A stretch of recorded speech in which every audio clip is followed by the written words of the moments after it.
We should decide we're doing a 90-minute conversation now. So how do you... How do you do it? Then how do you... So it's like a performance. You just have the clock there. Performance is different. Because you rehearse a performance. I don't even know what we're going to talk about. Indeed. So how do I... I don't know. Let's talk about that. Have you listened to our tape? I have. Okay. Yeah. So we talk about our tape. Yeah, I have. The artistic life, making work, putting out work, balancing life. Other things. And your friends on X, your BFFs again. No chance. Those are your friends. Those are your friends. Those who are, some of them are previous clients, some are current clients, some are never, who knows?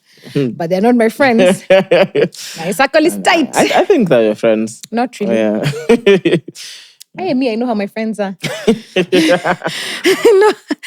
I know. What's the word called? I'm loved at home. I know who are my real friends. I know who my friends are. Okay. So, no. These guys, they mwache kuongea hapa kesho tunaenda kazi. Jess, ebu first put 1 hour. Wait. Put 90 minutes. If it's then at 1 hour mark, just figure out how you're going to like wink at Chaxy. Because he's the one I mean, I can't even see that far, unfortunately. Or fortunately. But wait, so why are you pressed to go? Why do you want to go? Where do I want to here. go? Today, where am I going? After here? Yeah. Straight to bed. Then let's roll for as long as we can. I'm about to order for a drink. Oh my God. A chupa chap over here. Bruh, at least I'd say this is a nice distraction for me because I did not get this jealous with the fact that Arsenal just won the league. I swear. I mean, because initially I didn't think it was a big deal until the celebrations began. Yeah. Oh my goodness. It's for real. They've had an actual parade. Yeah. Of course, they brought in a fake trophy, but they're not letting Was it a fake trophy? Of course, come on. Are you just creating a rumor right now? I'm not creating a rumor. It's Can you definitely, verify? I mean, Randy, please check. Yeah. ChatGPT. Just ask ChatGPT, is it possible for Kenya to get... Is it possible? Of course it's possible. Anything is possible. They literally won the trophy this past weekend. Yeah. I'm sure there's guys who work at Arsenal who've not... Who brought and touched the trophy? You know what I mean? They've just seen it. And when I tell me it's already in Kenya. Arsenal, who are playing the finals of the Champions League this weekend. Yeah. I think it's a replica. Okay. But it's impossible that it's the real trophy. Okay. The real trophy just came with one guy. Yeah. I don't think so. I don't think so, yeah. Okay, when you put it that way, to be fair, I know very little about this. All the information I know about this has come from Blinky Bill. Because my bro is so happy. Every day, he's just overjoyed. Oh my God, I hate Blinky as well. Overjoyed. Now I hate Blinky. So, yeah, and he said, when if he's just in the middle of the day, then he just remembers the it takes off again. I swear. And I don't know if it's about the celebrations, but they annoy me so much. Oh my goodness. So then there's also this theory that Blinky positioned to me earlier today. He said, actually, so you're a what fan? Of course, the greatest team in the world, Manchester United. Okay. So he said, Man U fans are not actually Man U fans. They're just Arsenal haters. They hate Arsenal more than they love Manchester. I said, bro, that's deep. I probably get the exact feeling when United... the feeling I get when United wins is probably the same feeling I get when Arsenal loses. Interesting. Yeah. So you need to sit with that. Why are you so pressed about other people? It's not like I'm pressed about... Why are you so pressed? It's not like I'm pressed about other people. It's just that I didn't think they had a team strong enough to win the league. That's just how I feel. Yeah. It wasn't very convincing. But I mean... Chaxy. Kudos to all Arsenal guys. Yes, Randy. Chaxy. So, they're saying the actual trophy landed at Jomo Kenyatta International Airport in Nairobi from London on Wednesday morning, May 27th. Then it was immediately transported to the Nairobi National Archives in the Central Business for a massive official presentation. Wow. Wait, are you reading this off X? No, I'm reading this off ChatGPT. Okay, try Gemini. Which other AI search bot is available? I don't trust ChatGPT. Oh my God, Blinky Bill, you're needed in the comment section over here. Please, on behalf of Arsenal, Oh, man. please, you guys need to take Chaxy down. But also, I'm just happy. Honestly, I'm just happy. I was just telling you earlier, I'm traveling to Eldoret tomorrow because we have a Right. hangout over the weekend. Congratulations. So beautiful. Thank you. I appreciate that. Yeah. So beautiful distractions. I think it's going to be a bash. It's definitely It's going to be, a yeah, proper checkmates are bash. a vibe. And you guys have put in so much work. You're building something really beautiful. So I think in addition to it being a bash, is be present. Just like soak it in. Soak it in. You know what else is happening that same day? I don't know. Arsenal will be losing the finals of the Champions League. I don't Anyway, know, Chaxy, if I would talk so confidently. Okay, enough of I Arsenal. don't know. What's going on in your life though? Because me and you, when we speak on phone, we're up for long. That's why our podcasts are always just long conversations. That's why today I said no. We have to start with like a timer and work downward. Yeah, what's going on in your life? What's going on with my life? Oof. That's so interesting. I have 3 topics which are going on. Topic number 1, now it's experience talking. So like today we were doing some shoots for Blinky and I's project. Now it's experience talking. And that's really fun. It's been so beautiful to spend some time thinking and releasing work. Think about music and releasing music and just listening to the music with other people. First, even let's start there. Just listening to the music outside of our studio. That's been so dope. And then I guess now all the other things of like, hiya, as an artist, releasing work is work. So doing the things, doing some media, pacing ourselves. Tomorrow we're going to be making some more stuff, So that's going. And daydreaming about like, what? If those guys of blankets give us a show, if they give us a performance slot. Yeah. Bro, what kind of show What do would you we mean? take? Those guys of blankets, will they Those give you a guys. slot? Yeah, those guys. What do you mean? No. There's a whole curatorial committee. I'm part of the committee, but I'm not the committee. You know what I mean? And ultimately, curation is like a buffet. All the pieces have to fit. But it's looking good. We're on track for a show this year. You might be in the lineup? Yeah. We're on This track year or for in a June? show. This year, not June. Okay. June wasanii walisha lineup ilisha shiba ikaiva.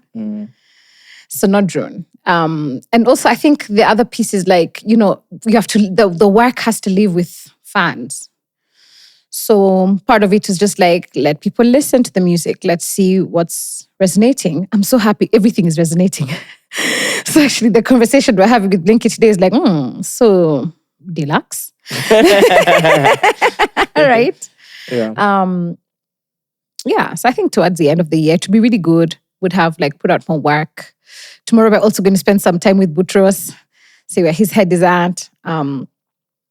It's good. I don't know. I'm just like, this part for me is like swinging back into artist. I'm experimenting with a sabbatical or the beginnings of a sabbatical. Yeah. So In regards to music? No, in regards to like my other career as an entrepreneur. For real? Yeah. So there's been quite already a reduction of my Involvement. of my time. Okay. And there's places where my involvement, significant places like strategic and decision-making places where I'm now, I've pulled by, yeah.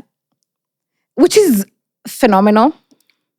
And the intention is then, to actually be fully in the sabbatical so I can make work. So I can be in music. I can make work. I can like reconnect with my own musical skills. I have a piano teacher. Ooh. I have a drum teacher. I have a production teacher because, like I need my production chops up.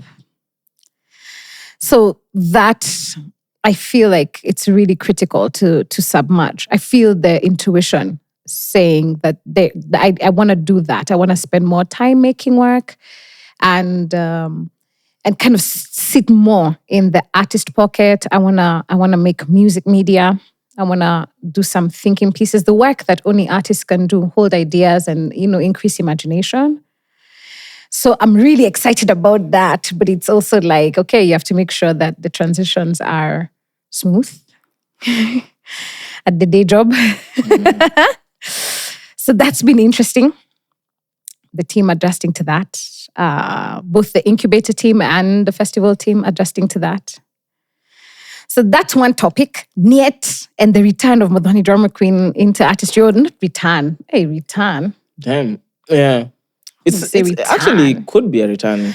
Because when is the last time you dropped something? Yeah, when you remember did release when you did that 2023, we did Monsoon with Perform. Yeah, I did a tape that had like 3 songs. Yeah, Alchemist, that was She. River was 2018. 2018 or 2019. That was She. Then we toured that, and then we played Nairobi as a date on the tour. Yes. And then 2021 we did River. That had Link Up and all these beautiful songs. And then we didn't release work after that. 2021. Then I became a mom, and I just kind of spent time being a mom. And then the festival had to come back after. Not had to. We wanted to bring the festival back after pandemic, so then we just had to figure that out. And then I did that for all of 23 and 24, and there was a configuration we're trying to fix out in Uganda. So 23, 24, 25, I've really cooperated. Kigali as well? Not in that Kigali window. We haven't done before? Kigali, since pandemic. Okay. So we just needed to figure that out. And on the incubator side, on the Perform Music incubator side, we were just starting a project, the project that we are running now. It ends, Do you wanna 2027. say what Perform is? 100%. What Perform is? 100%. I thought you'd never ask. I mean, it's been running for some time now. How long have you been since have you done 2019. We've been running Perform Music Incubator since 2019. And Perform is a skilling program. And the idea is the music industry requires music industry professionals who are reading off the same, sort of playbook, that the industry understands itself as, an ecosystem of startups. Pretty much everybody in the music industry is a startup, whether you're an artist manager trying to, build out clients, or a publicist, or an artist who is the primary, and the primary custodian, the primary concern of the music industry. Whether it's a songwriter, whether it's a performing artist or a music producer, the people who actually make the music. Making the music is the easiest part, As difficult as it is to actually finally record good work, that's the easiest part. Everything after that is developing an enterprise, commercializing that product, building sustainable incomes from that. And so Perform really steps into that space to, on one hand, develop the entrepreneurial skills and also just the technical skills. If you're a sound engineer, you just need to be around a sound desk and have a curriculum where you actually learn what it means to work your desk and to work with bands and to, run sound checks and to set up gear and to maintain gear. Same for lighting engineers. So we develop the entrepreneurial skill set, then we develop the technical skill set, right? Artists get to be in rehearsal. A lot of people, for the first time, actually learn what you're meant to be doing in a sound check. Because we put you through rehearsal and you just learn how to hold a mic and how to hear yourself on monitors and how to build a set that works. And then you showcase that set. And then some of those artists go into a creative bootcamp and they work with some of Kenya's finest producers. I'm talking the Dillies, the Wodomolos, the So Freshes, the ABH, the Viquests, and they make music. And then they work with songwriters, the Uayas, the Bensols, the Njerais, the Fenas.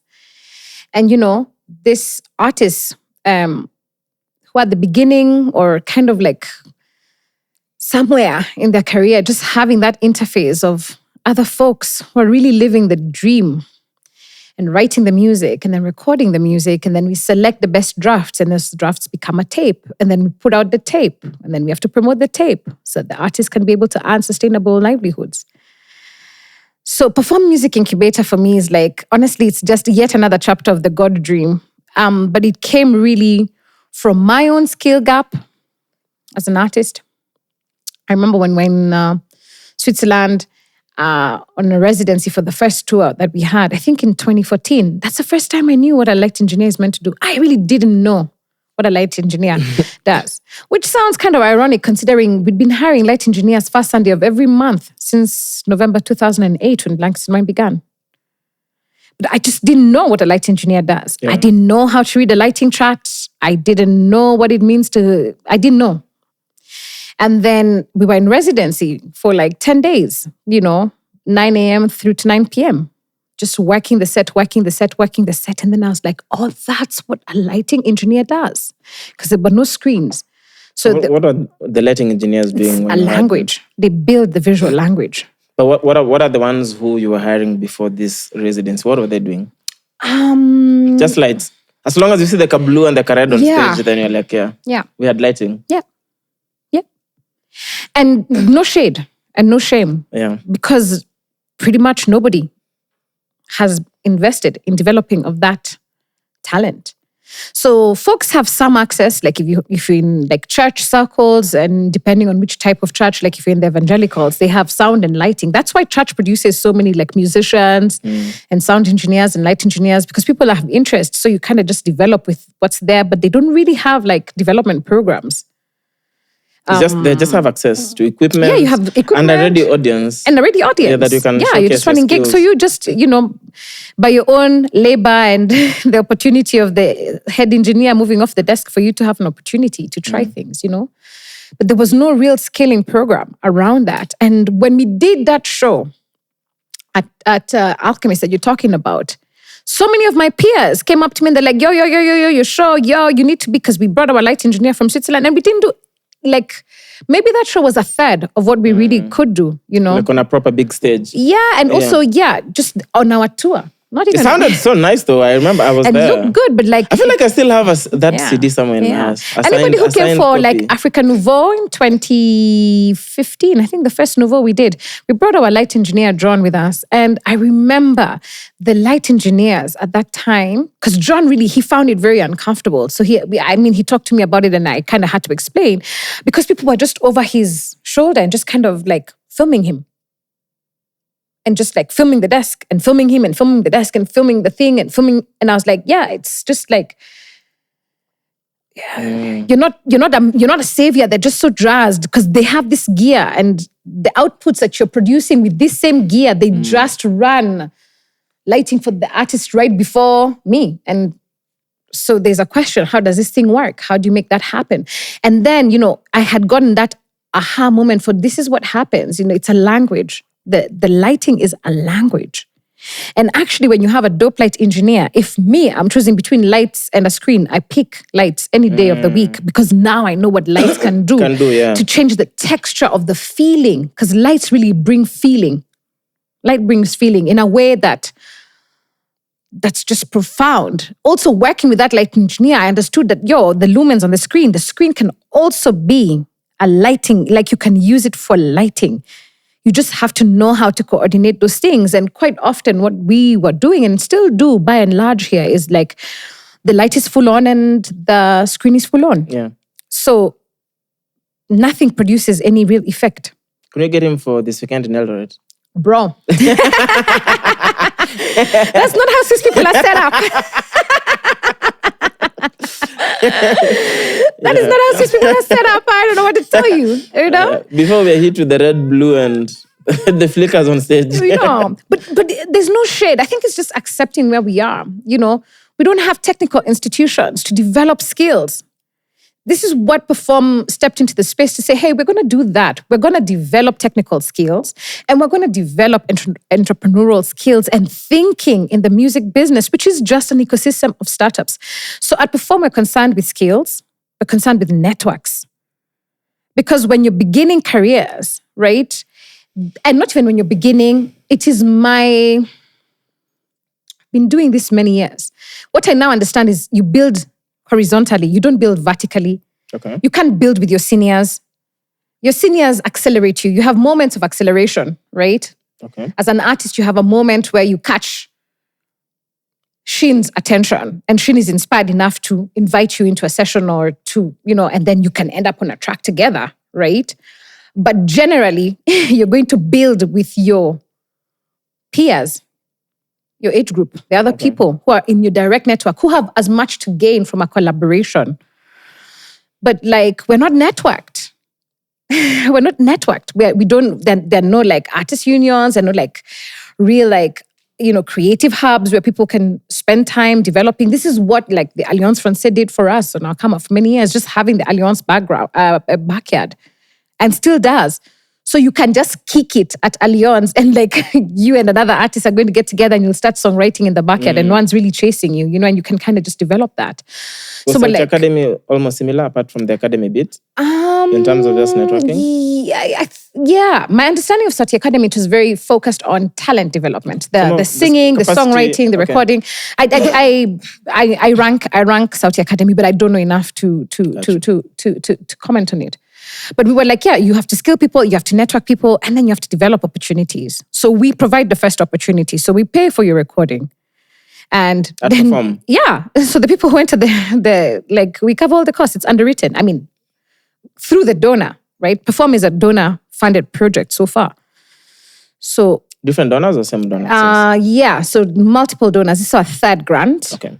This is a MasterCard Foundation project that is called Sanara. And we are one of 23 skilling partners and many people who are executing this project countrywide. And we're training in 6 counties. So we just Kachero in Nakuru at some point. Exactly. And he was at Perform. Exactly. Yeah. So we've done Nairobi, Nakuru, Kilifi, and Mombasa. We just wrapped Kisumu. We're going into Kakamega. Kuria. Then we're going to do Turkana. How about Kuria, man? You tell guys of Kuria to come to Kakamega, Meji. Too sidelined, man. Let's do a perform in Kuria. Yes, then we create the opportunity. We do the showcase. Okay. And now what we're really sitting with, and this is really truly the bane of my like everyday thinking, is like, okay, so we're developing all these amazingly skilled and networked young folks. So then now we need to accelerate market absorption, right? By the time we finish this, we'll have trained like 200. No, already we've trained like 200 sound engineers, 70% of whom are women. So now they need to be absorbed. Yeah. So we have to, industry. So we need spaces, and so that as that's kind of like, that's it. If you wake me up in the middle of the night and be like, go, that's probably what I'm thinking about. Okay. That market absorption. How do you get a lot of folks into work, dignified work, and repeatable work? So that's the second topic of my life, Perform Music Incubate. And I feel incredibly fortunate for this work that we're doing. It's so profound. I was listening to the drafts from Kisumu, like from the boot camp. Bro, K-Town. There's an artist, bro.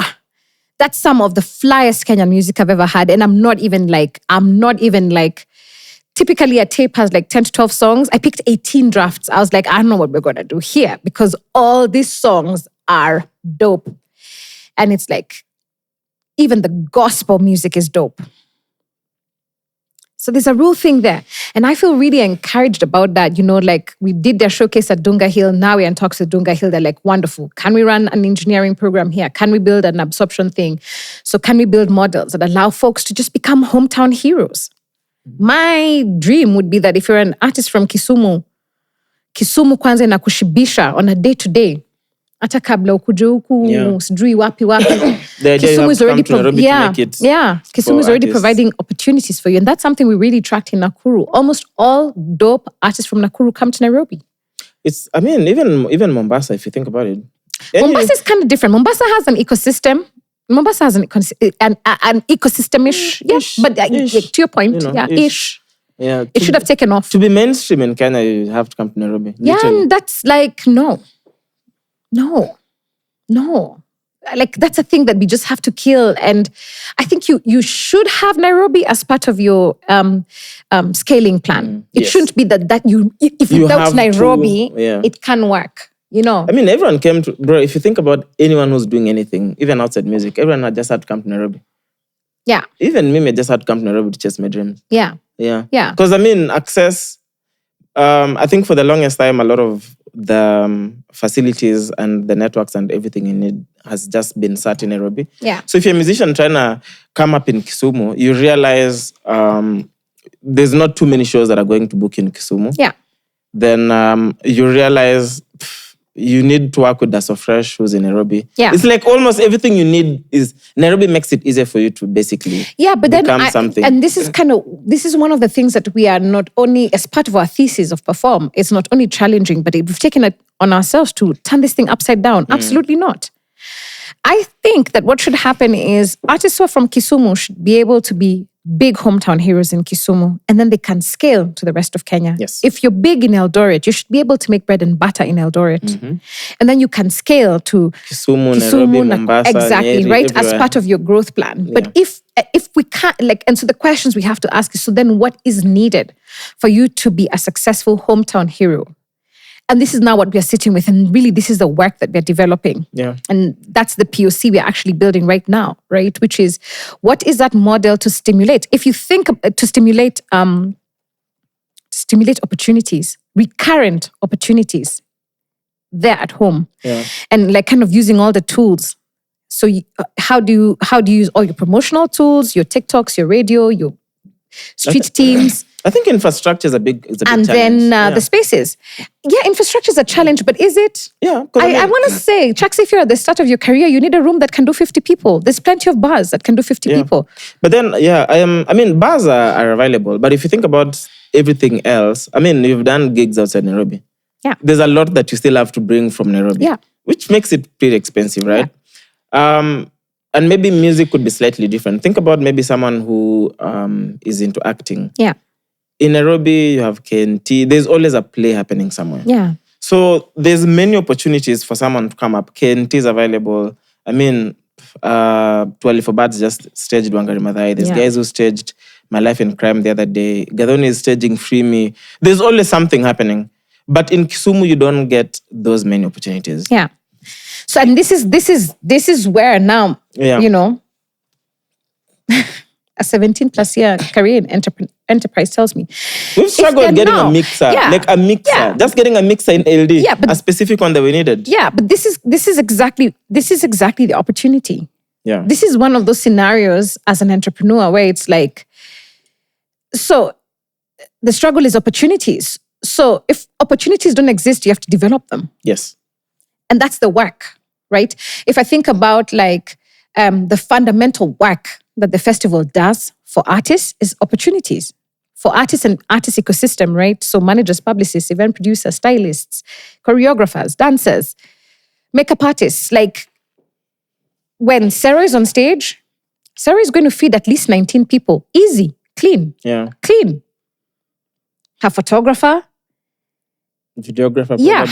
Dancers. If she's not managing her own content, band, everybody, the band. Social media person. Exactly. Yeah. Stylist. Exactly. Getting her ready. Then the stylist. Artist. Exactly. Then the stylist went and paid a fundi. Mm-hmm. Like easily, an artist when they're working really well, 19 is their minimum number. So for us, it was like the opportunities did not exist. And especially for us who had been lumped as alternative. So we built a festival as a platform for artists first to provide the opportunity.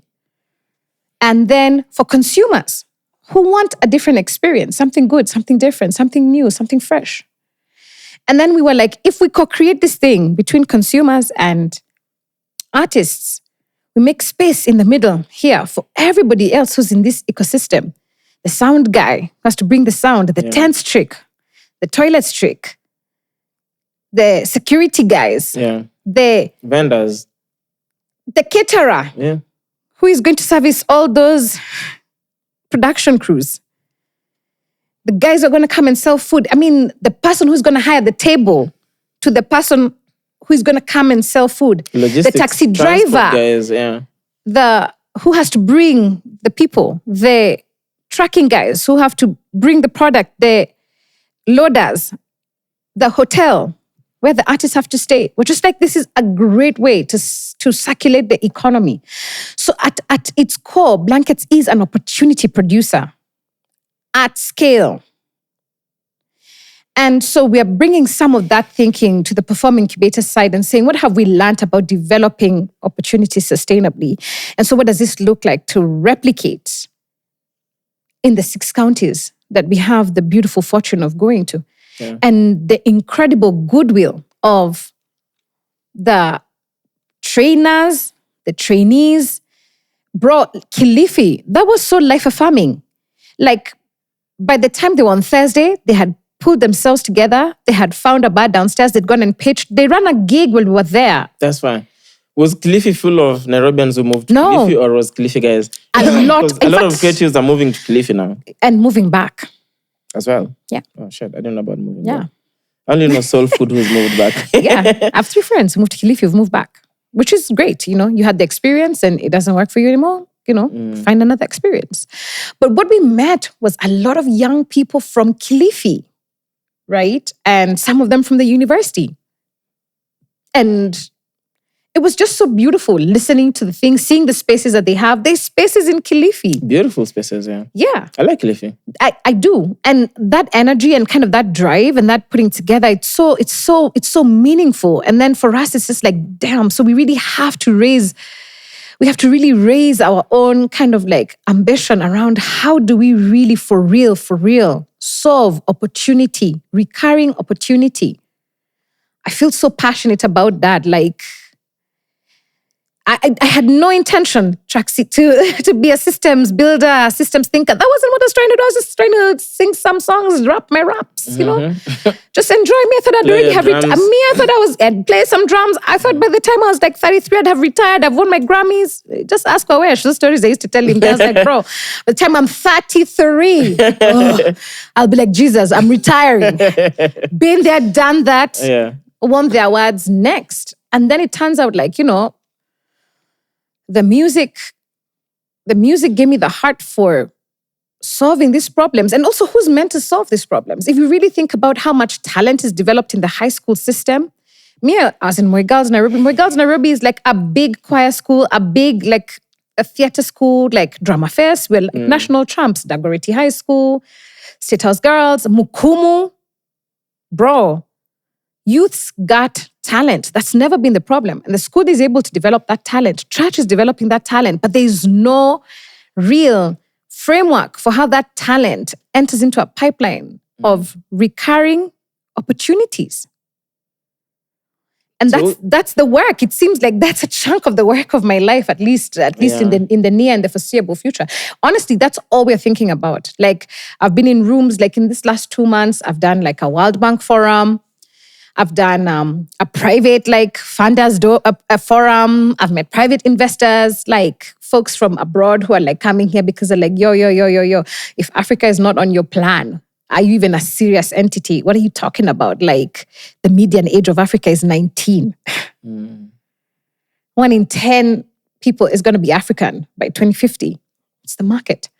So I've been in spaces and I'm listening to what folks are talking about, and there's lots of conversations about kind of like, yo, we need this infrastructure. And I'm also seeing that framing like in I saw The Guardian had this like kind of topic about all these African stars. African stars run music right now, right? But they can't even perform at home because like, you know, there's no infrastructure. And I'm like, yeah, sure. It's great to have the 15,000 people arenas. But you know, as we speak right now, outside of the Kasarani Indo Arena, Nairobi doesn't have a 5,000 standing packs room. Yeah, because the other one would be the Sava Ballroom in KCC, which is, I don't think it works. I mean, it works acoustically. It's lovely, but it's like government uses the space. Also, it's like a space built in the 50s. And I was there recently. I don't know. There's just the way it looks, bro. Yeah. I don't know. It just doesn't look it. It needs a lot of work. Yeah, but I think that, I mean, artist things are not usually pretty.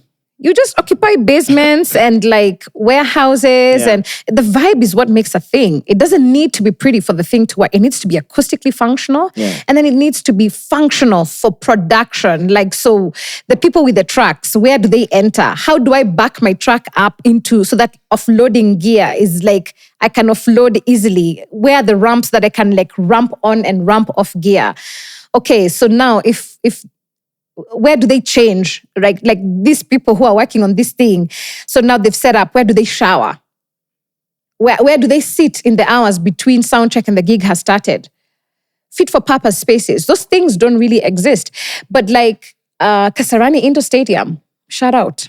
That's where you moved blankets to. That's where we're doing blankets on June 7th. What are your friends saying? So first and foremost, the friends. Okay, so let's begin. My friends. When I told all my friends are like, interesting. Tell us more. And I was just like, yeah. First and foremost, I'm backing indoor as a position. Okay. We're tracking rain for June. We're really tracking rain. We have a whole week of production rain. And then we have rain on Blankets weekend. And we shouldn't be having rain in the first week of June, guys. But the weather is so unpredictable. It's called climate change. Yep. It's called climate change. And there's a conversation we're not having at length. We're like, you know, the way when we're living through pandemic, then they said, we're living through unprecedented times. Yeah. So now we've been waiting for times to president. They're never precedenting. We're just continuing. It's just new normal. New, unprecedented. And then the unprecedented is like, it just acquires levels. And they're also tracking El Nino. In fact, they're saying super El Nino. Yeah. October to December, right? At some point, end of year, yeah. Yeah, they're saying October to December. Quarter of the year. Yeah, you know, that's Sherehe. In fact, you know, as if there are any corporates who are watching that, that's Sherehe window. That's when everybody stifles budget early in the year because they're going to spend it in October to December. Yeah. So part of my work as a music industry, live music business expert and leader, I'm saying that we have to converge our conversation. Because where are we going to produce things? Guys have to bash. We have to make space for people to meet each other and hug each other and be present to one another. Because it's also so hard. I don't know how you're doing mentally, but this is crazy.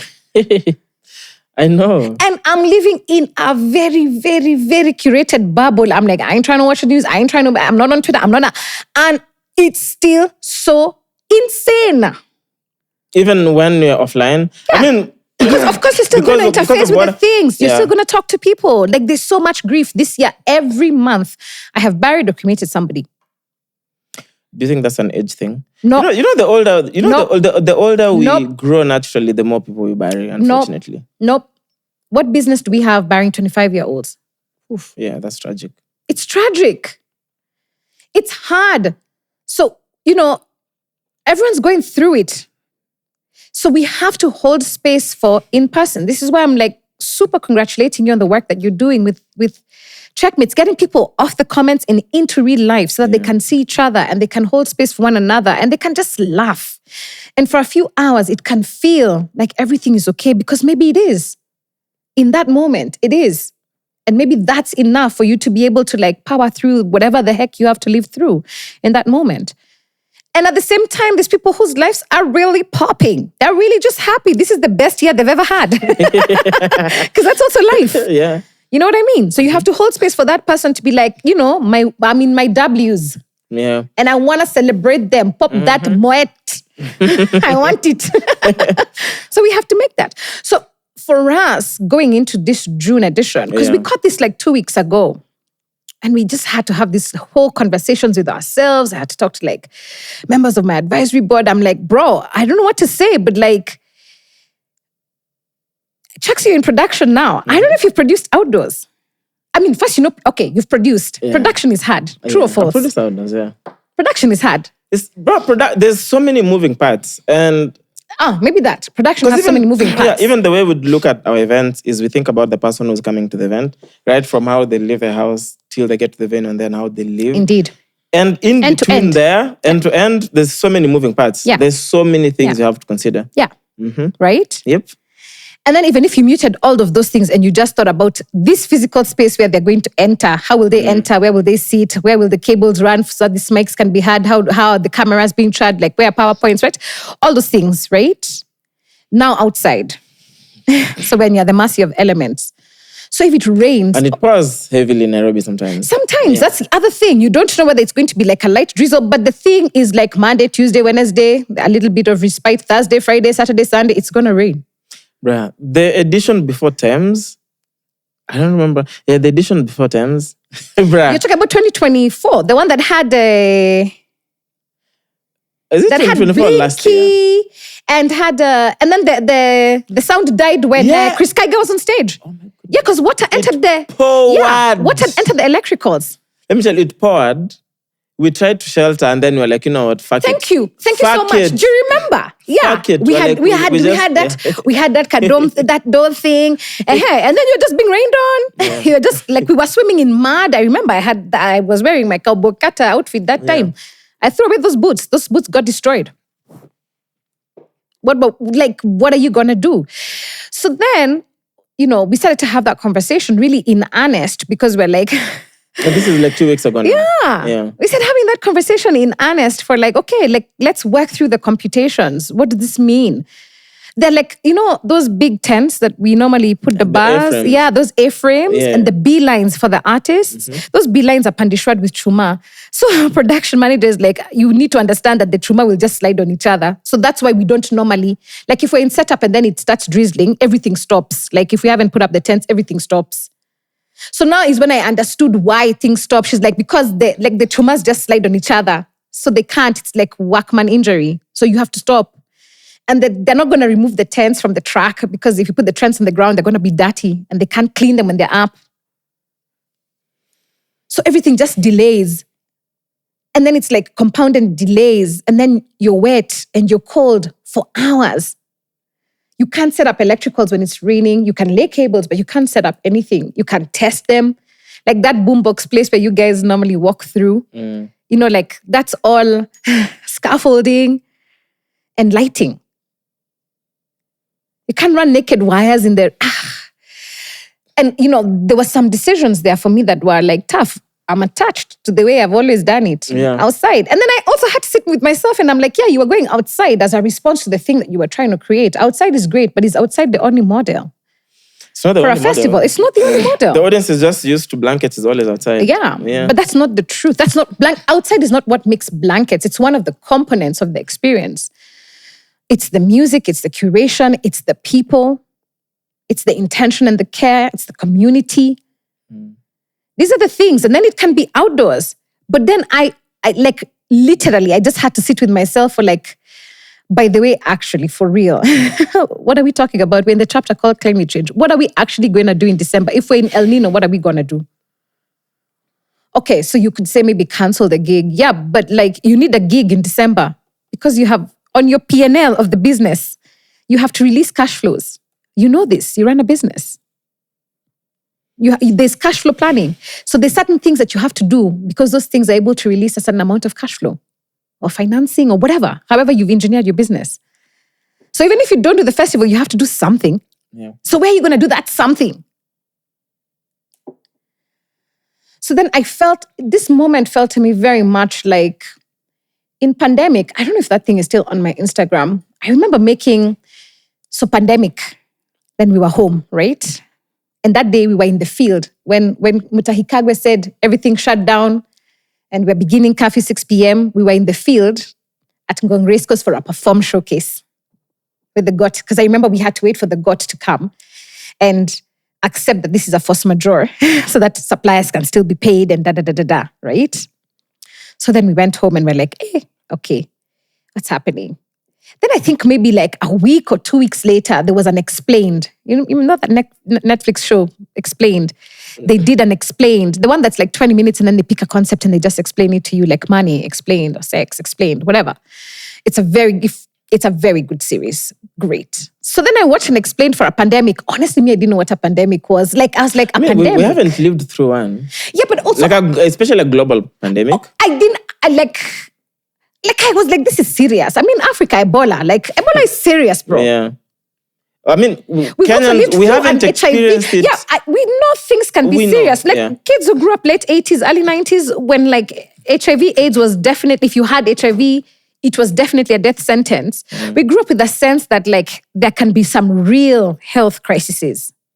But did you think the one that would shut down the whole world? I didn't know what a pandemic was. I didn't, and I remember because I was in Switzerland. We had gone to receive an award. We had just won Best Artist in French Switzerland, at the Swiss Grammys. And on my way home, I think I transited through Rome, and people were already wearing the masks, and there was all this like signages about like washing hands many times, and I was like, anyway, let me just go home. This thing is serious. I didn't know what it meant. Anyway, I watched the explained, and I was like, I'd like to take a moment to discuss something that most of us deal with, especially in a world where work, family, and opportunities are spread across different countries. And that is sending money across borders. If you've tried it before, you know it can be slow, sometimes expensive, and a bit stressful. But that's exactly where Sendwave Wallet comes in. So Sendwave Wallet is designed to simplify that experience for you. It lets you hold, send, and receive money in USDC, digital dollars pegged to the US dollar. That means one digital dollar equals in value to $1 for your recipient. And the best part is you can quickly send money to Tanzania, Rwanda, Uganda, Nigeria, and over 111 countries worldwide, fee-free wallet-to-wallet transfers. But that's not all. With Sendwave Wallet, you can also, one, fund your wallet directly using M-Pesa for the users in Kenya. You can also securely hold your digital dollars, preventing them from local currency fluctuations because they're backed by the USD. Third is you can quickly send money across borders. Wallet-to-wallet transfers are completely fee-free. And lastly, when you need money, you can instantly withdraw to your local currency. For example, in Kenya, to your M-Pesa directly. But wait, there's still more. Sendwave has introduced a program called Refer a Friend, and this is exactly how it works.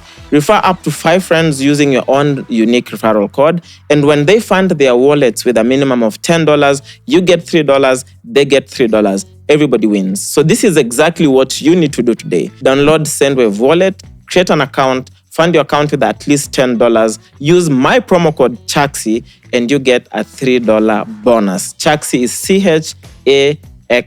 CHAXY. And remember, when you refer up to 5 of your friends who each fund their wallets with a minimum of $10, you both earn $3 per referral. Minimum $10 deposit is required. Terms and conditions apply. Download Sendwave Wallet today and make cross-border money movement fast, simple, and accessible. Now back to the episode. God. A pandemic is like a world, like the only way to get out of our pandemic is they have to build a vaccine, and a vaccine, they like... At the time, they're telling you they need nine years. It was like, yes, something, there was like 9 months. Yeah. So then I remember sitting and being like, what the heck? So then I called some American homies, my agents, Oliver, and Oliver was like, okay, Muthoni, so this is what I need you to understand. This is a 2-year timeline. So now he was giving me the lowdown using the American music market. So he's like, this is all these festivals that have been like postponed. There's nothing like postponed. They're all going to be canceled. Nothing is going to sustain, right? Like Oliver is the deep state. He's in the 1% literally.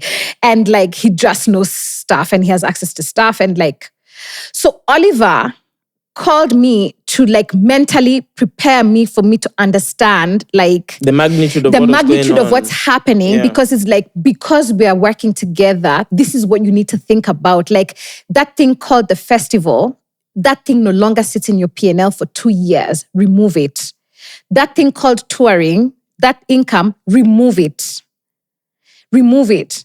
And it's like, this is heavy, but I need you to think this way so that we can now game plan on how to move. These things that people are prescribing, that you're seeing people prescribing kind of like digital, like online, whatever, it's not a phase. This is going to be the new normal. What do you know about that? I remember he walked me through this thing and I was so dazed when I left it. And then I really had to talk to the spirit for real, like confirm what I'm understanding.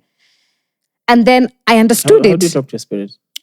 In silence. You don't have to rituals. Yeah, I've been a meditator for some years. I meditate, and I think I have quite a. Not I think I have. I know when spirit is communicating. It's very clear. It's very soft. It's very. You feel it. So it was just so clear for me, and so then I didn't. I felt so guided. I'd been offered the playbook really early. And so it was just like, you have time to think about this. That's the first time I really learned the word pivot and what are the things that you can do. Blankets was the first to do some of those things that we did. We immediately started writing the grants. We figured out how to do blankets online. We ran some things with DJs because we're like, okay, artists are going to need some immediate incomes. this is really a long play. We're going to need to think. That's how we ended up developing things like Blankets and Wine Presents that had me in Viri and like Benso. Like those things, because we got to work early, so we didn't have resistance. And I remember just being in like watching conversations and hearing people, everybody thought it was like a 6-month thing and it was going to pass. So I made a video. At that time, that was for artists. And I was like, this is the new normal and this thing is not going to pass. And there's some things that are going to break in this thing that won't be able to be fixed on the other side of the pandemic. Like we're going to lose skilled people are going to leave because they're just like I'm a sound engineer. There's no work. So I'm just going to become a farmer, whatever I'm going to do next. And it's unlikely that I'll come back to this thing. Everyone had to do what you guys did, pivot. Right? And find whatever works exactly. for them. So the industry lost a lot of skills. People sold gear, right? There's always a silver lining. Of course, there's people who are just like, great, bring this gear. I've been looking to build. There are people who build their businesses there. If you had cash during pandemic, you were able to buy a lot of things. People bought businesses, people bought homes, people were auctioned. Do you remember? It was manic. So I feel like, to bring it to this moment, I feel like in this last 2 weeks, it felt like I went back there.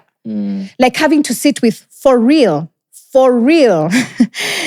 I mean, the weather apps could be wrong. It could change, but there's been a bunch of them and they've been consistent because we've been now going it's been raining like since the year it's began. been raining since like end Feb. Probably even early Feb. Yeah. Like on and off. I remember like from end Feb, it's been raining. Yeah, it's been raining. Then I was like, even if I want to ignore this thing, like for real, if it's true that El Nino is coming. So like, and also we don't know which variety we are getting. Are we getting the wildfires? Are we getting the rain?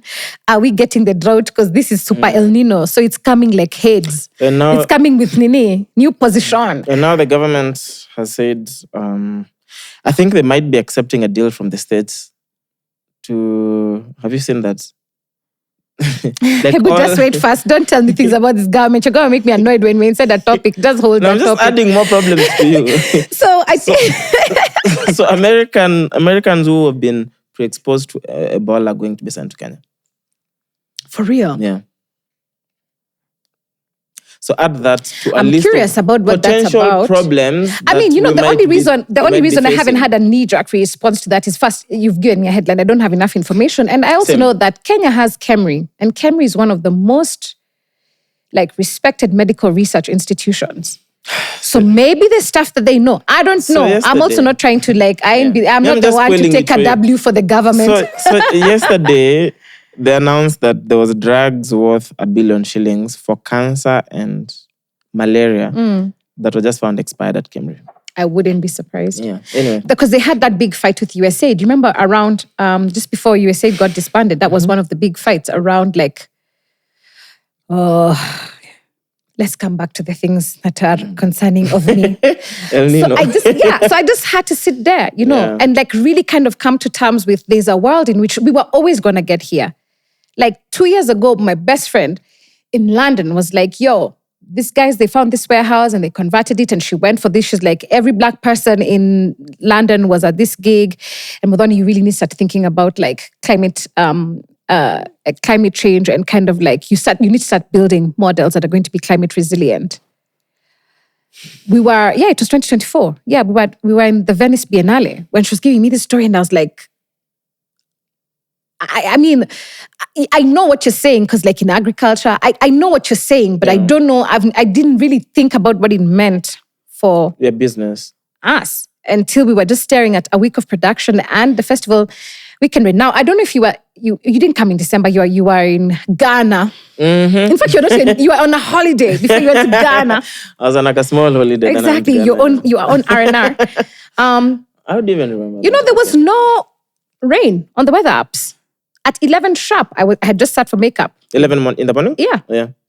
At 11 sharp, the skies opened. And they went till after 4 p.m. Did you guys have the big Ephraim or no? We didn't. There was no weather tracked. There was no rain tracked for that week. Sorry, there was rain tracked for Saturday. Not Sunday. Not Sunday. And on production week, there was no rain. It was crazy. It was crazy. And we know there's just people who are just like, So then now we had to negotiate that, with the team. This is what this means. This is what it looks like to try and patch around the weather. This is what it looks like to sustainably put everybody under the dome. It's like, so we are outside, but actually we're not outside, we are under the dome. And then also, I remember what it felt like in December, right? Because when it started raining, guys of Soft Life in the amazing bougie setup, they just sat in the setup. And we have all this space at the front of the stage that is for them. So, because they're meant to have their setup And access. and then access to the front of the stage if they want to come and do that, because that's why they pay the big bucks. Dope. None of them came to the front. I mean, it was raining. Correct. Yeah. So the artist just went on this other side where some fans were willing to come and stay in the rain with them. So even those videos look so, well, we've never processed. That's why you've never seen the December After movie, because we're like, oh, that's an interesting thing. But then I remember just kind of thinking about it as an artist, like the way it feels to be on stage singing to space. And just guys. Because guys are there. Losing. It's not fun. So it's not fun for us as producers. It's not fun for the artist. And it's So then definitely why not didn't you guys fun for move indoors consumers. earlier then? That's Based on December, why didn't you move indoor earlier? It had never occurred. That's a crazy thing. Do you know? Before we said Tems people found us the year we did Tems in Blanket September last year. Yeah, 2025. Yeah. We started talking with them in 2024. They had initially thought they were going to put on an Africa tour. So they had reached out to us as a producer. There was a different computation. And we're going to use the Kasarani Indoor Arena. In 2024 for Yeah. Tems? Okay. We scouted it. We saw it. I know it. I went to USIU. That's where I graduated. I graduated in the Indoor Arena. That's where we used to graduate for USIU. I had been there for the Mamas many years ago when the Mamas came to Kenya. I've been there. It's a dope venue. I just had never computed. Like, it's so crazy. Like, we were just there with each other with like my colleague, and I'm like, but why have we never thought about this thing? So recognizing even our own bias, like we've had a solution sitting there the whole time. We just, because we are so, this is human nature, you become so attached to the way. Past it Exactly. through ticketing. You literally have to walk past it. It's literally just there. But that's human nature. You just become so attached to the way things are. And because the way things are works. And then you've learned how to like work around the things that don't work. You can't see another solution even if it's sitting there the whole time. So it's just in June where we're like, bro, there's no logical walkabout. Like, that's not gonna be an interesting experience for anybody, not for us, not for consumers, not for artists. So like, then it's when we're like, okay, so what do we do? And then, oh yeah, you can use indoor. And then we just sat there looking at each other like, why the heck have we never thought of using indoor? We're lucky it was available. If Obino was doing another boxing match on the same day. Yeah. So then we went and checked out the indoor. Yeah. And it is as we remembered it. But now, because it had also been like, for Africa Forward. Oh yeah, that's where Africa Forward That's was, where Africa actually. Forward concert was. And they were like heads of states. So the thing was... So we're So like... it looks nicer now. I mean, it's always been dope, but some things that the sports stadium management have wanted to be fixed for a long time and have not been prioritized, but they were just prioritized now. Because I was there for Crazy Kena's last show, was at the indoor arena. Yeah. I mean, it didn't look the best. Yeah. But of course, because of the event, they had set it up a certain way. Yeah. But you could tell that It's really fly. nice. It's fly. The seats I are don't fly. think it looked nice though. No, I'm saying I mean, now, okay. Yeah, the seats are nice. It's dope. The VIP lounges are dope. They had to paint it for Macron. Not just that, like Africa Forward had 26 heads of state. Okay. Yeah, it was a convening of heads of state. And, like, we don't love our politicians, but heads of states were convening. And there's protocol around when heads of states convene. So stuff just gets done. But it was only now when we went to look at it, because we're like, okay, so initially we're like, so live stage goes inside? Because that thing is like, it's like several concentric. So you have the live stage is inside the arena. The arena has like the indoor layer of a foyer where you can put chairs, like shisha lounges. Guys can vibe. So like you can still hang out if you don't want to be indoors. You don't have to be indoor the whole time. You can just sit on the foyer. Then you have a balcony. And between the foyer and the balcony, you'll just knock stories and vibes and have your drinks, and like it can be dope. So initially we're like, we'll do that. And then on the concentric around, we'll put Ondra stage. And we'll put like all the vendors and, And then we'll have to still cover this, like the dance floor for the stage. The stage is naturally covered, but we need to cover the dance floor. And then we were just walking around, and then we saw this other building, and we're like, what's this building? That's the one you're telling me about. That's the one I was telling you about. We're like, what's this building? We thought it's, I don't know. So there was a cleaning lady. She's like, yeah, mnaweza enda kuangalia ni mahali watu wa wheelchair wanachezanga basketball.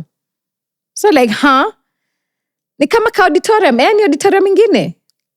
Tunaweza ona, So we just walked in and we're like, bro, it's like, it even has like a balcony. It has height, like Complex would slap in that place. Slap. So we were so shocked because we're like, oh my God, we've been sitting on these solutions. Now, you know that whole area, all of it is cabro. Like from the parking till there, it's all cabro, it's all lit. Like there's the tungstens for like how to enter, for like crowd control.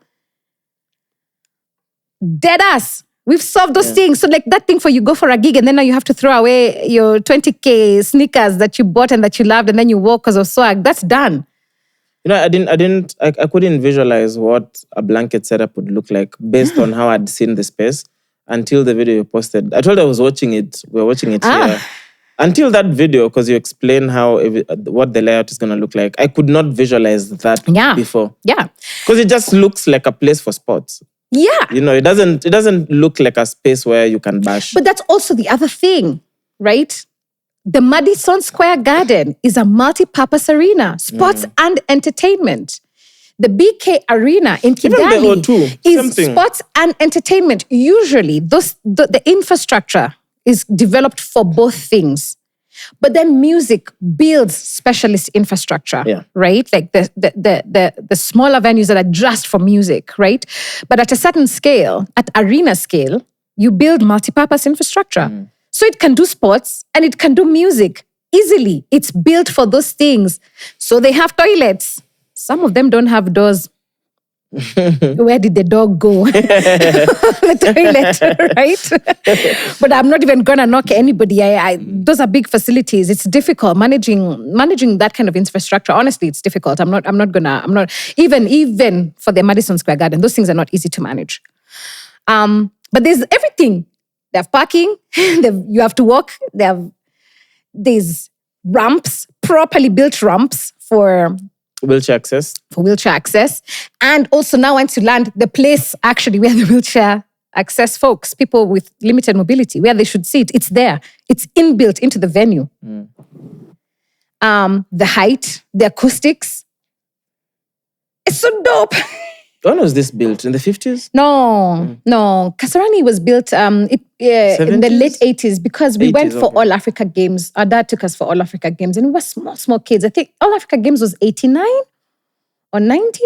And that's what, like, it was built. It was built by the Chinese. It was President Moi's project. Yes, and so definitely in the 80s. Late 80s, because you could check for us. Like, because Moi gets in power in 78. So it has when to was Kasarani built? I think it was 89. Because I know All Africa Games was either 89. 89, you already just going for or 90. functions. No. Our dad was just like, bro, you guys have to come and see. So he took his small kids, all of them, to the games. I'm like, the Moi International Sports Center Kasarani was built between 1982 and 1987. Yeah.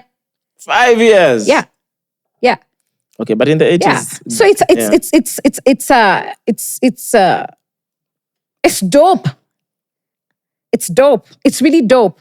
And for me, it's like we have to be willing to make the right decision. And sometimes the right decision is not the populist decision and is not it's not the decision that's the most automatic. Right? Because we've been there, done that, we've written the check, we have the t-shirt. Outside, I am East Africa's largest influencer of outside. Of course. I'm not doing an 180 ton and saying inside. I saw a few people were so very surprised that blankets happening indoors. So I understand what you mean, but you're the outside guy. I have so much empathy. We all have so much empathy for that. It's so skeptical. Even when we're telling ourselves it's gonna be in there. Yeah. Okay, so I don't suffer those problems, right? Like once I'm convinced the thing is the right thing to do, I don't second guess myself. I don't doubt myself. We are moving. But then I've also learned that you have to build consensus. So like, you tell the team, you wait for people to come with their thoughts. Then you listen. But it doesn't feel like, but now if we're not outside, we can't picnic. Then you have to remember people. You have to remind people, but if it's raining, you wouldn't be picnicking because you wouldn't be sitting on wet grass. It would ruin your dress and you'd feel cold and then you'd have a wet ass. That's not a vibe. Then everyone is like, oh yeah, you're right. Also like the mad dash towards the toilet because now you're here, now you're dry. And then now you have to go to the toilet. So you have to do a mad dash to the toilet in the rain. And then if there's a line, now you're rained on in the line for the toilet. It's not a vibe. So it's kind of I think the weather we have now just makes sense for indoor events. And outdoor events are a bit stressful now. They are. And I'm not knocking. You can continue to do outdoor events. Yeah. I'm just saying that we've made a very intentional decision, looking at all the parameters and a very future-facing decision.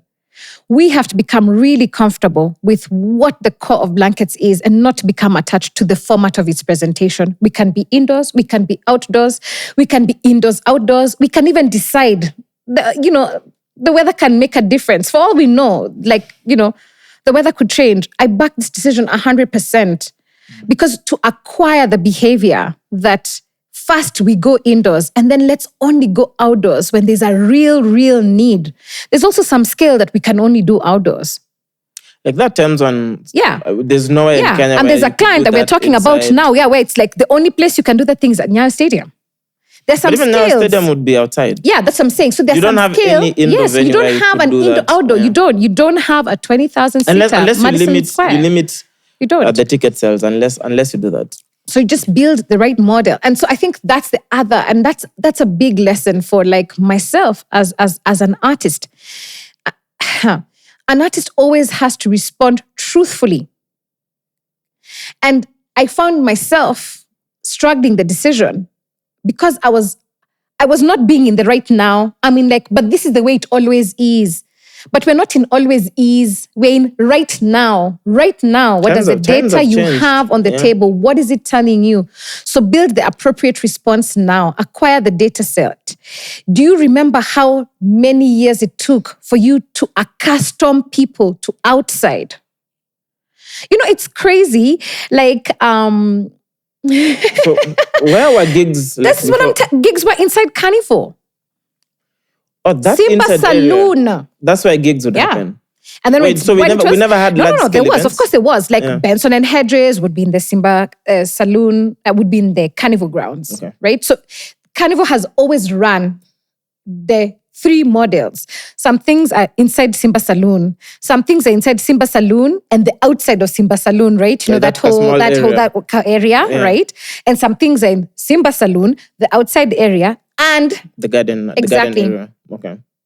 Because they're the only people who designed a piece of infrastructure that is thinking about performance as one of its core offerings, right?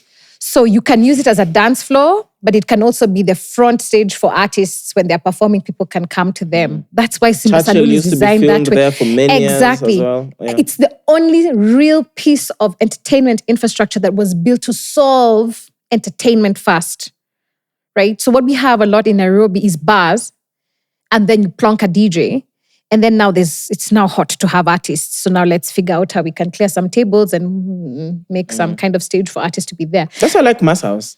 It's also built for that. Yeah. Precisely. So now, sorry to cut it short. Why hasn't Uhuru Gardens been an option for blankets? I mean, and we've seen a lot of big successful events there. We tried. Right at the top. We tried. There was a blankets at Uhuru Gardens? Never.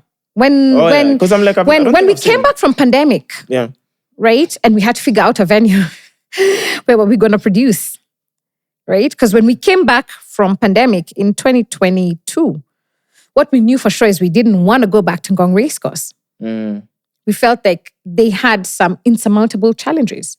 We'd been producing there for years. The security thing became such a big mess. It was insurmountable. It was insurmountable. What happened there last? African Nouveau? Yeah. The one with... But we did blankets. Our last blankets there was the coffee one, 2019, 2020. Remember Coffee Go Link? Oh yes, but that wasn't at the old venue. That wasn't at the waterfront. That was now on this other side. This other side, yeah. But after that, we were just like, It's insurmountable. Some of those things are insurmountable. This is when you guys did December and January. Yeah, December and January. That was vibes, yeah. And we were never meant to do December, right? Us guys were only ever doing January, and then by a stroke of luck, they gave us coffee. Coffee was available. They called us, yeah. She was hot. Bro! Yeah. So we have to figure out how to exist in multiplicity. Wait, so I'm not why saying... didn't Uhuru Gardens work? So, so we came back, and when we went to ask for Uhuru Gardens, remember, and the former president was then handed over to the military. And then we were just dealing with the generals, and they're like, yeah, first we're renovating, then when we finish, then we're going to tell you. And we just couldn't get a straight answer whether we could have it or not. Then I remembered, because I was in USIU, I was like, yo, we should go check out Kasarani. To my recollection, that space had stuff. And I also remember that Safaricom Jazz produced, I think, 3 or 4 editions At there. Kasarani as well, yeah. So I was like, that venue there must be something going on. So we went for a site visit and our minds were blown. That space we are on is where the lawn tennis stadium was meant to have been built. Was meant. Probably has on some project files. Yeah, definitely. Right? It's a million So there was just a field. Spent, yeah. So unis use it for graduation and churches. So when we asked them, we're like, hey, we have this event, you guys mind? And this is the parking lot, please, can we take it? We want to put something, where Ondra normally is. That's a parking lot. So they're like, try. And then we're like, okay. And then it's dope. And then we've learned that venue and we've kind of understood how to work with the sports stadium management team who run it. You know, we've figured a good way of working with each other, you know. It's good. So for us, there was never a thought in our minds, how many times are we in Kasarani? There was never a thought in our mind where we're like, Indo. Ati for blankets. This time we're like, bro, not only do we have one Indo, we have 2 Indos. And then we take it from there. And we're going to learn it. And we're going to learn the experience. We're going to learn how to produce there really well. We're going to learn. Like, we have to be open. That's also artistic journey. You have to be open to learn. You have to be open to try. You have to be open to experiment. And I really want to thank so deeply everybody who's already bought a ticket and like committed to come. Even the people who are trying to get free tickets. Like anybody who wants to come. Thank you so much. I mean that like from the bottom of my soul. Like, the thing works because of a community of believers who believe in great African music and believe in things that are ours, by us, with us, for us. So people pull up, and people's lived experience and informs where we can become smarter, we can become better, right? And I just want an agility to enter into the thinking. I had this exact conversation with somebody, you know, who's quite close to my homies at the Soulfest camp. I said, you can't ignore that advisory. At the scale of the festival, where will the festival be held in December? And I want us to have these conversations with everybody who is producing outdoors. I'm asking us to hold ourselves, just hold the thought experiment for real. Because what I know to be true about business is capital follows demand. The minute we go indoors, Uncle whoever is not going to build the mall. Him is just a landlord. So don't build the mall. You have the money to build the mall. In fact, even this mall of yours that has no footfall, convert into arena. This one just our neighbor here.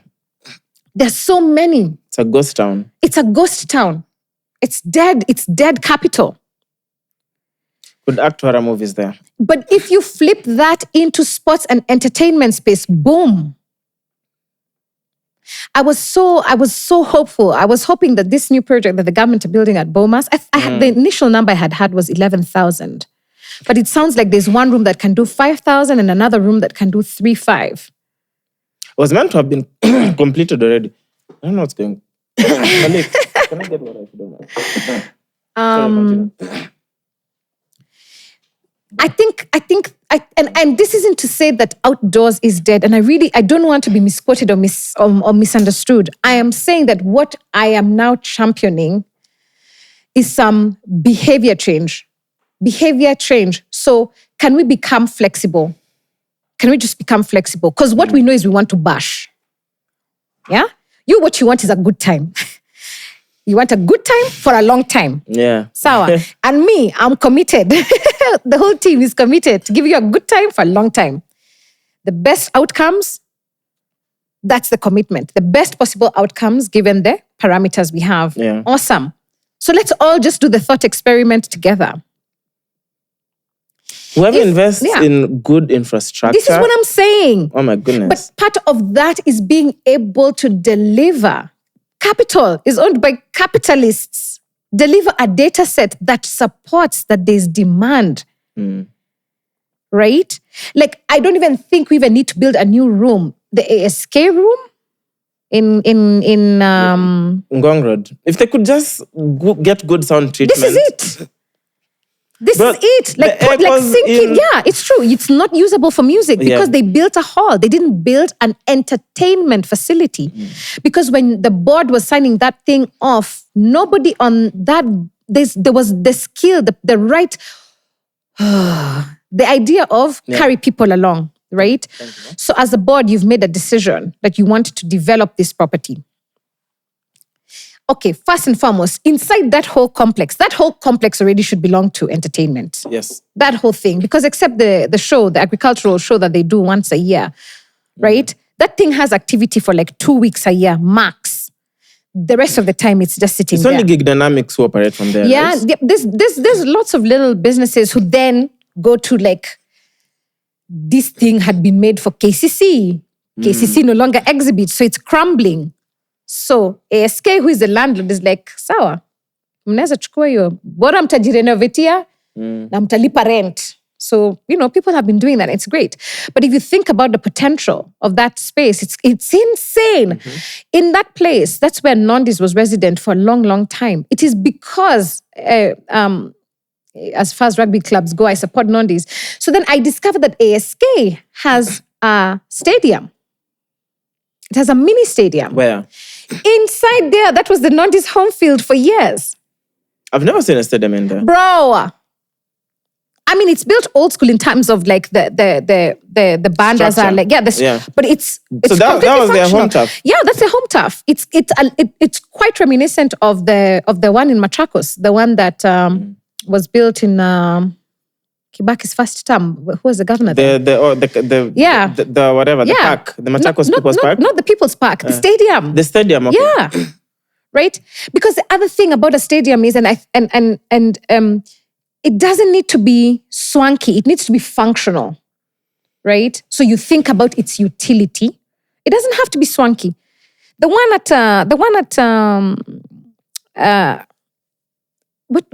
the ASK complex. It's not swanky, but it's really dope. It's really dope. I watched so many games. I watched so many rugby games there for years. Then that complex I talked to them. Because Supersport were there. Exactly. Kenya Film something were there. For years. Polo is there. For years. The guys for that bikes are just across. For years. The Nondis guys try to get them to like let them like, then long list it to us, we'll develop it. I worked with with one of, someone who was like a chair at Nondis. What could this look like? Could blankets become resident here? What could it look like? How could we develop this infrastructure? What is missing for this to become a space that could be useful? That's when I learned about like, could you construct retractable roofs? I learned so much from that process of trying to figure the thing out. But when they did finally make the decision that they were going to invest in some infrastructure, nobody who had been knocking on their tables was ever invited to come to the conversation and offer the insight. Because if they had asked, they would have been offered the insight. We wouldn't even have needed to build a thing. Just first improve this thing that already currently exists.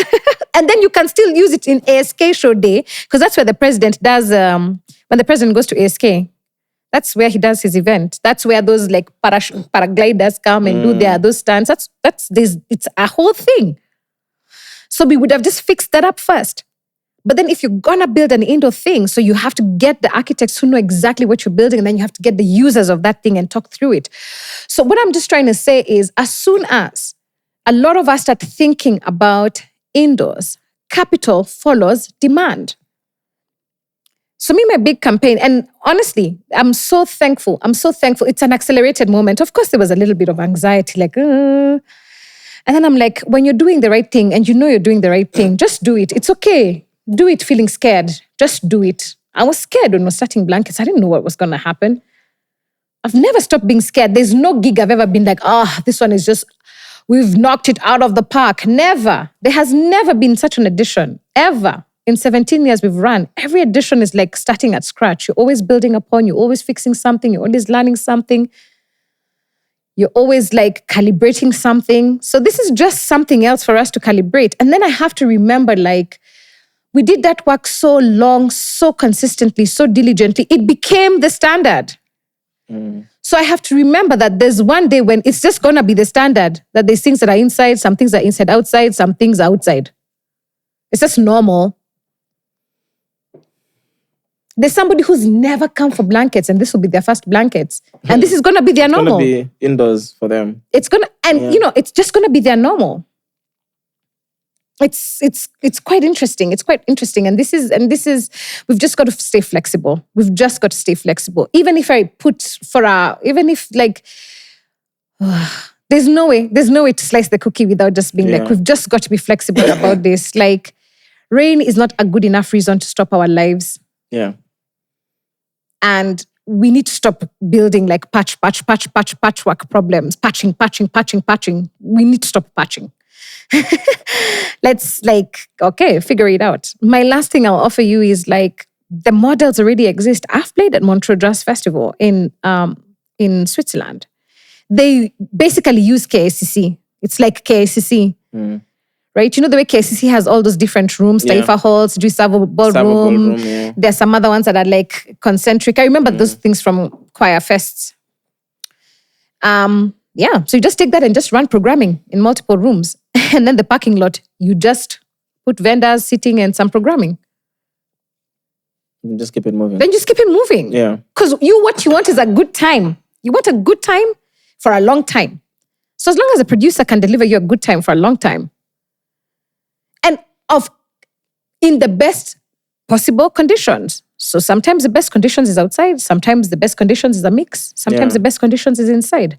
Look now. This is maturity as a market. Inside feels like the only option now based on how... outside works, but even if not the only option, scale, not at scale. Outside doesn't work at scale in this weather conditions. It's not very comfortable working at scale. If you're looking at maybe a max of, maybe like 5K people, which will still be hectic. It's still, because we have two spaces. There are a lot of tenting and... We have two spaces. On the And like where we do Andra, because of the trees, you actually can't really canopy them. You can't really create you can only create a really short runway of where you can put people in. Like that one in April, I don't know if you remember it, right? Like one of the sponsors had built a nice like canopy, but it couldn't go that far because then you hit the trees. So that's it. It's crazy. So how have things been like within the team? Because I feel like since the Tems on, there's just been, a lot going on. For a brand that has been in existence for 17 years, literally, I know for sure there's a time when if you discussed quality events, just blank automatically. You know what I mean? Still is. So, how is the team? How are you guys navigating just everything else that is going on? For one thing, there's been a lot of burnout. Last year was hard. Because, before Tems, I don't know if you guys remember, we had to cancel because of Maandamano Force Majeure. Yes, the June one. It was tough.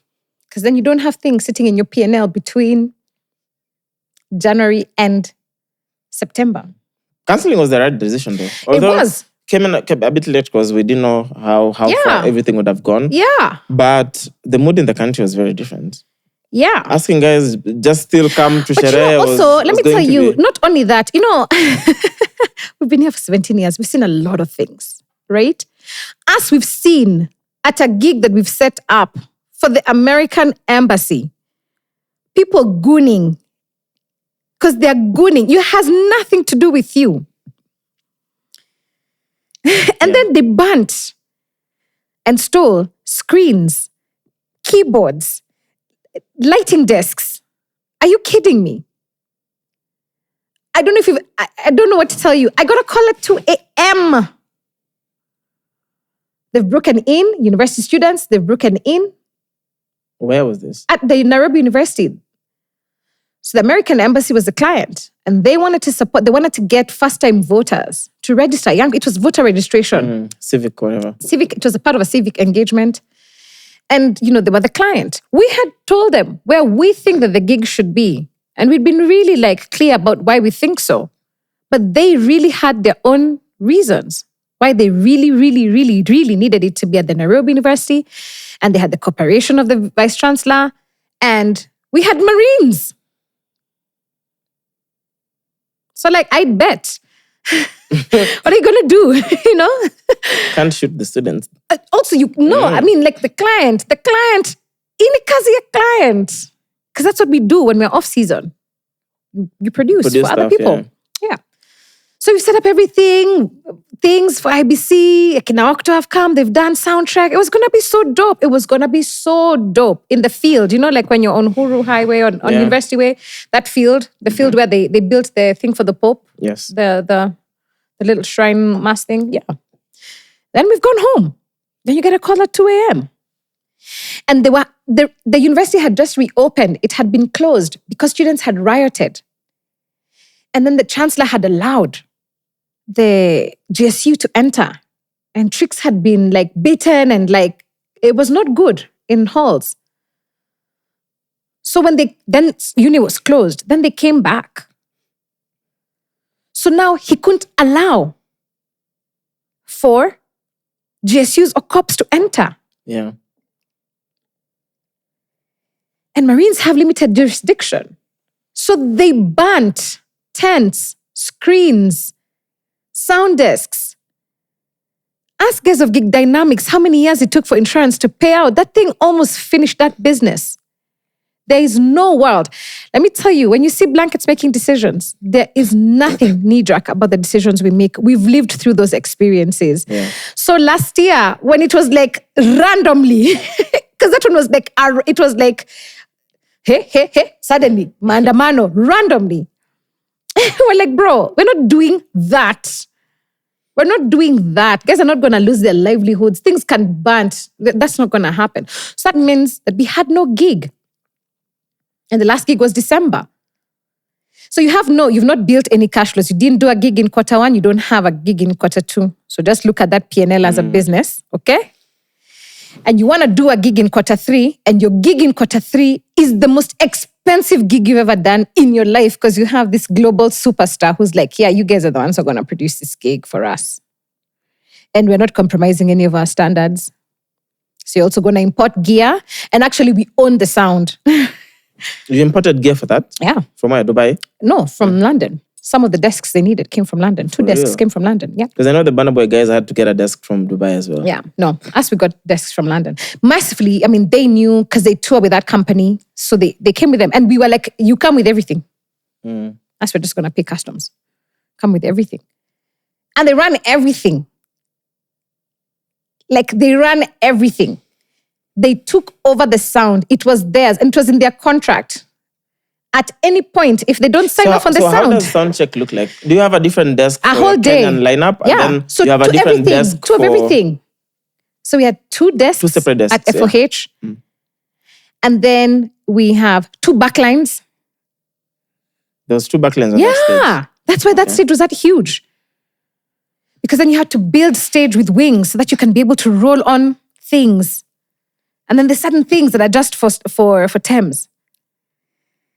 So how do you kill those things during other people's performances without disrupting their performances? That was insane.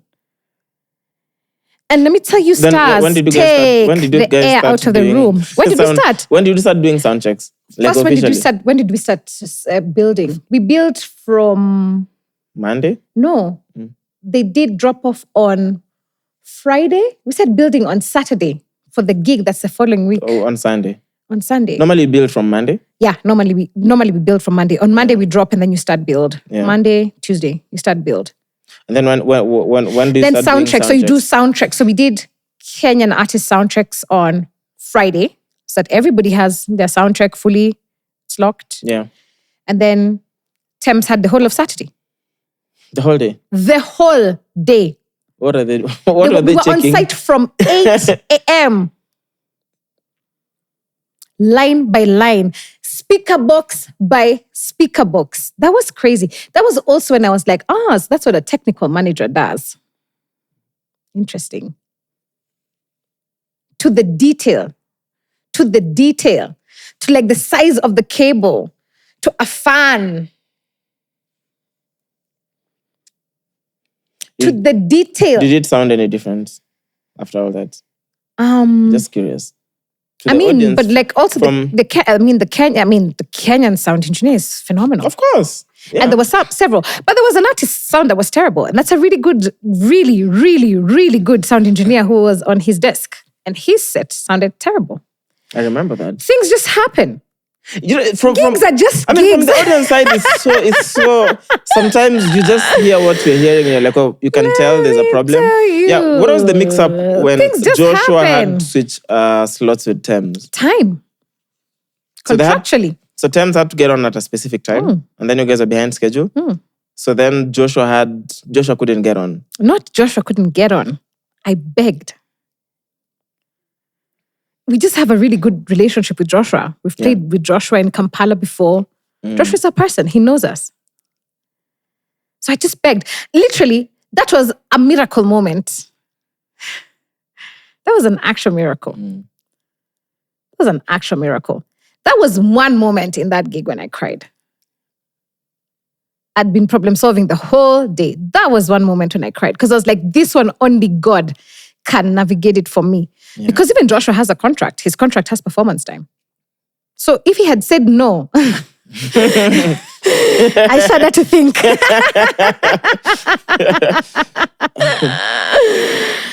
But what a moment for Joshua. What a moment! Bro, and then this happens when Wrong Places is like the biggest song almost in the whole continent. So then it ends and they're saying thank you. Yep. That's a God moment. Some things is God engineering. No chance in the world I could have engineered that. We were literally here the previous night, literally this same room where we're at now, because he was doing his last rehearsal with Muthoni and the movement.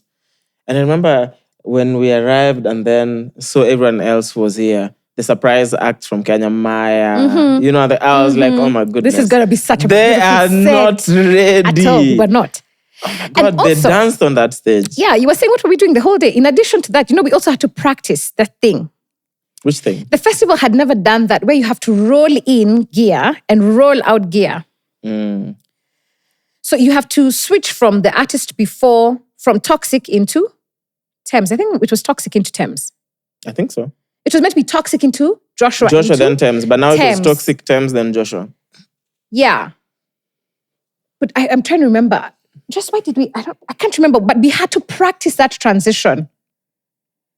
Like, what does it actually look like? Because gear is on roller decks in the wings.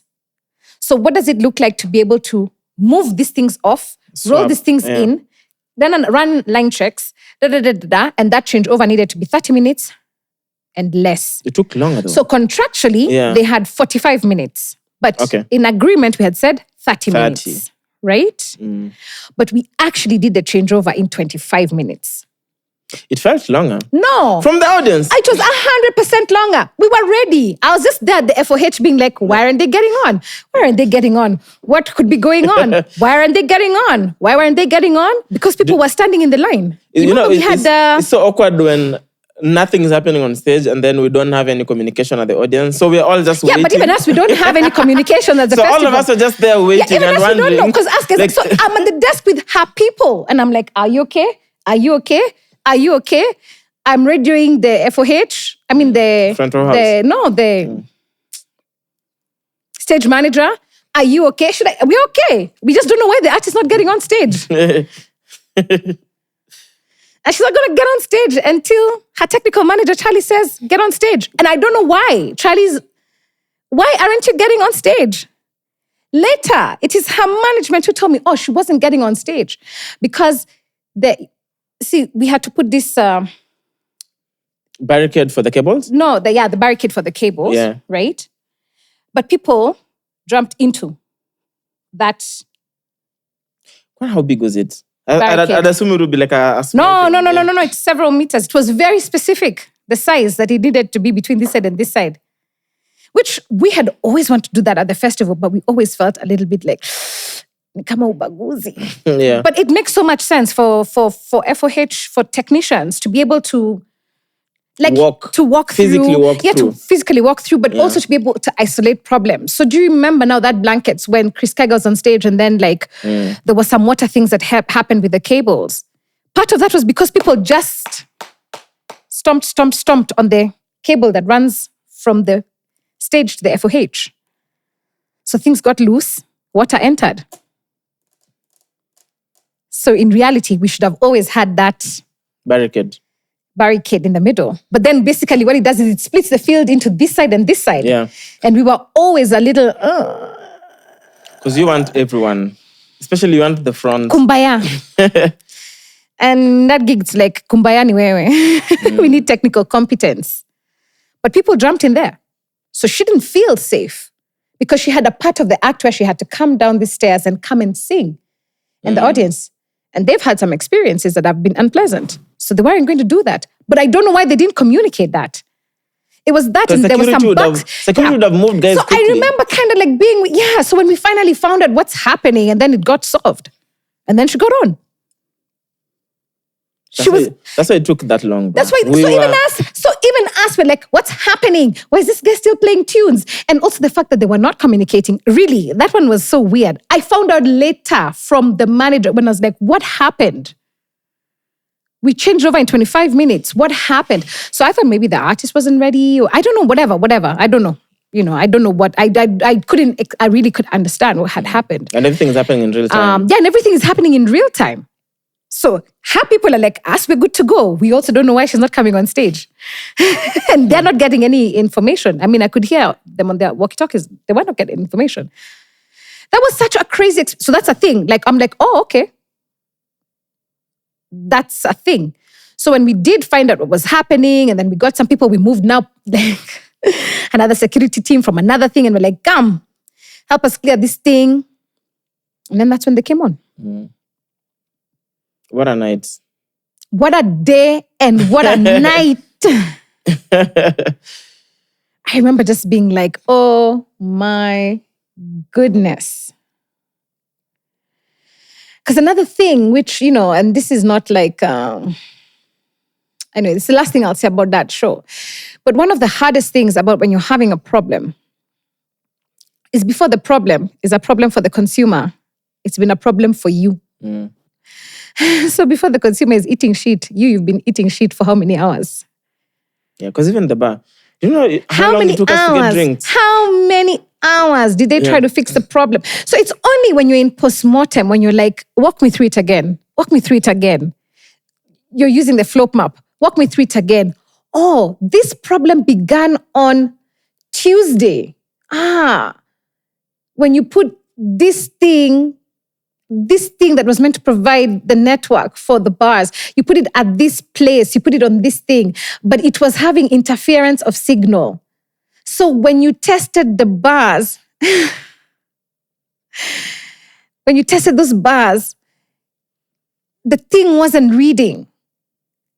And then you assumed that all of them were not working. So you spent 4 hours trying to fix this thing. Oh my God. Scaling. Challenges that came with scaling. And oh my God. But that's also a thing where it's like, I didn't know. And I didn't know that I didn't know. There are some problems, this is a problem. I know it's a problem. Okay, can I solve yes or no? Or I know. I don't know this is a problem. Like when we found out, there were some artists who had bad sound, and our first instinct was like, there's no way. There's no way. Tems' team were running sound. There's no way. Between them and Nakina Gig Dynamics, there's no way. Then you learn, this side of soft life. When some consumers came early, they said the thing was loud. So some speakers were turned down and they were never turned back up. What? That's never happened. Why were you listening to consumers? Oh yeah, but they came early and then they said then they couldn't talk. Oh, what's that about? Oh, it's the placement of the, it's because we normally have just one line array. Now we did this one and this one. So yeah, the sound was kind of loud. I didn't know. That's I didn't know. Problem. Like, it's never happened. I didn't even know. None of those things are things that I've ever even heard of. I didn't know. I've never gone to a gig. I've never gone to a gig. I think they were just too sober. I've never gone for a gig and thought that I can tell the sound engineer and it turned out. I've never thought. And then the sound engineer will be like, okay, yeah, you're right. And then it turned out, I've never known that that's a thing that can happen. But also I was like, why would you listen? It's like, because the configuration was different. So maybe it was. So I'm like, did you run that by the technical manager? Because the festival has a technical manager who makes those decisions on behalf of the festival, because those are specialist decisions. You know what I mean? Like, I don't know. I don't know. So I pay somebody to be a specialist to know. That's a situation of I don't know. The bar was I don't know, and I don't know what I don't know. Because you're like, what is the problem? So then they think that they have the problem, but it's only in postmortem when you're like, what you thought was a problem was not even a problem. That wasn't the problem. That was a different problem that you were solving from the main problem that happened on Tuesday. And actually, if you hadn't gotten lost in techie while trying to solve this thing, the other things would have worked. You'd have just closed those 3 that you thought had a problem. What you should have done is tested individually. That was so painful to hear because now you're learning it retroactively. And makosa ilishafanyika. So the doer. I mean, in hindsight, we were very sober. I remember every single word from every performer. Which is, now, that's another thing. So one of the things also is like learning to understand like variable outcomes is a whole thing. So my friend Sophia, take example, my friend Sophia, from like the December one for Shin. She got to the gig and she was walking through Ondra and she found this guy who sells Murats. And she's like, ever give me some Murats I drink? And she's like, moving forward, this is my drink of blankets. Muratina. Done.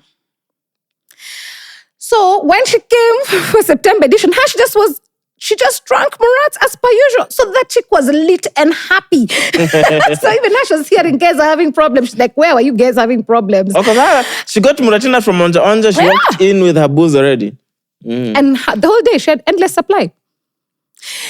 So that is also another thing. So when now you're receiving feedback and it's like, people think feedback is only negative. There's so much positive feedback. This is the chick I'm so happy I met the love of my life. So many people. Thank you so much. It was the best day of my life. That was so amazing. It was so hard to get drinks. It was still the best time I've ever had. Oh my God, that was so incredible. I thought I had died and gone to heaven. Also, I remember the feeling because at some point now it's like, okay, Joshua is on stage.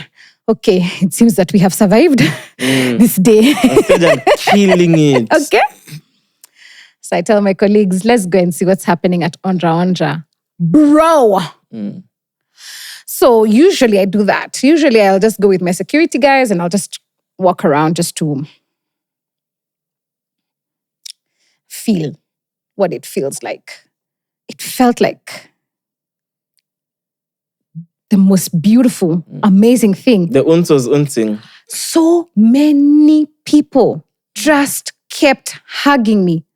Oh my God, thank you so much. Thank you so much for holding this space. Thank you so much for making something so beautiful. This is so amazing. This is so... I'm getting emotional. Because I'd spent like the 48 hours. Did I tell you also it rained? It rained twice. We are finished setting up all the artist setup. Then it rained, floodies. All the tents got flooded. All the artist tents got flooded. So we had to move the whole artist village. From backside or just within backside? The whole artist village. That side of the field floods. The whole. Everything. And you've finished everything. You even put up electricals. Is that partly why the stage moved to this other side? Yeah. Which is a bit sort of uphill? The whole thing. Not part of it. The whole thing. The whole thing. So you have to move tents physically. You have to put them down. You have to move them. You have to put them up again. You have to dress them. have to try and put electricals. Because it was not meant to be where it is now. It's tripping. Because this is load that wasn't on that generator line. Now it's tripping. And the gig is going on. Bro.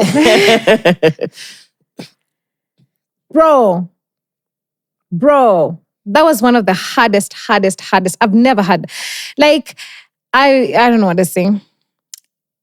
And me, I wasn't responsible for some things. Other people were responsible for other things. We ate shit with a shovel. That was such a difficult gig to produce.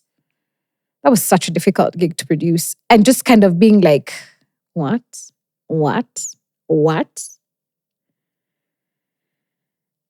Variable outcomes. So you're just like, okay, you take the wins, you receive your L's as lessons, and they're called unexpected learning opportunities. You thank God, and then You move on. You just keep going. Because we then also had a December edition to produce. I missed everything else. Yeah, because your P&L is still real. Your P&L is still real. And let me tell you, it's so interesting. I know everybody, if you've ever had a shop where you're just selling shoes, you know exactly what I'm talking about. Your P&L is real. Your P&L doesn't respect that you had a surge yesterday. Your P&L is real. It depends on the way. Imagine, like to do that gig, you've not had any money that whole year. You have to raise financing. You have to and it has to be clean money. So you have to raise the financing, you have to build that instrument. It's got to work out. The money has got to come on time. They've got to send the contracts on time. You have to go to market on time. You have to sell a certain number of tickets that you can just break probably even. Your biggest event as well. Mm-hmm. Then you have like 8 days of setup. You have a whole army of people who are setting up. So you have a whole new production line that just doesn't usually exist because it's like you have hundreds of people in the field for days. So you have to provide toilets, you have to provide like some food, you have to provide like first aid. Your pre-security operation has changed. That's crazy. That was crazy. Yeah. That was crazy. And then we then living through some of the unkindness that came after that. And I'm like, yeah, but I don't know. That one, you take it on the chin because, it's a moment when people feel like they've lost a moment. So the only reason why we stayed sane is that we have a balanced perspective of the thing, The consumer had their own. All the feedback. Yeah. The consumer had their own feedback. And from the feedback, we're like, this thing is variable. A lot of people had a really, really great time. And a lot of people had a really difficult time with the bar. Noted. Okay. A lot of artists had a really good time. Some artists had difficulty with the tech. What happened with the screen? Because that thing you can only post-mortem it. In the meantime, you live through it. Okay. So you couldn't move things on time. So then you couldn't finish building that. Okay. So that's why that room looked like that. Okay. Because now okay. So you have to have empathy. I have to have empathy for the producer because they made the best decision that they could in that moment because it's like you've lost days. You have to I don't know how to explain to you. It's like you've built the whole village, then you have to move the whole village to somewhere new. So everything you had accounted for, the way you had accounted for fences, the way you had accounted for barriers, everything changes and you have to solve. So yo. Na kulikuwa na gig ya Kenny G, sijui kulikuwa na gig gani. There were like 3 gigs that weekend. So vyombo haziko. Sitatoka kwa hiyo gig saa 10 usiku. We left that venue on Saturday night at like 5 a.m. And then I went home, showered, changed, and I was back at the venue at 6:30 a.m. That was insane. So, and then you just have to keep your head up, do the things you have to do, and still deliver December. And then it rained. So then we didn't have our numbers. So then now you need to have all those uncomfortable conversations around, okay, so what do you pay for? What do you schedule? then you're just like, yeah, actually, first let's go sleep. Because we've actually never slept since September because we had to roll over. September into December is usually difficult, even in the best years, because the window is tight, right? The window is tight for like rolling over production. Yeah, the window is tight. And December is this accelerated demand on the same things, the same gear, the same technicians, the same. Yeah, so it's tight. December is usually a difficult one. Even on a good year, December is usually difficult. And that was tough. Living through pulse and kindness. Everybody knows what to do. I'm like, wow. No, online, needing to keep quiet. Online, they give it to you. Needing as to keep raw as quiet. possible. Needing to keep quiet. Just because you know, the first time there was. Thank God the it was first not time on Twitter. I would have died. The first time there was sort of a similar situation on Twitter. You know, you are responding to guys. Remember? You must be new to us. You must be new to us. Actually, that's how we've grown up. That's why no one can even give me. I remember saying you must be new to us. You must be new to us.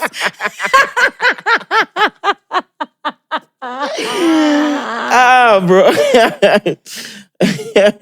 You must be new to us. You remember, we lived through, you must be new to us. So now just having like a leveled response, talk to ticket holders, who is the right person, what, the noise, the internal noise, the external noise. And the feeling of, you're a championship team. You're a championship team and everyone was rooting for you to win. And then you didn't win the way they wanted you to win.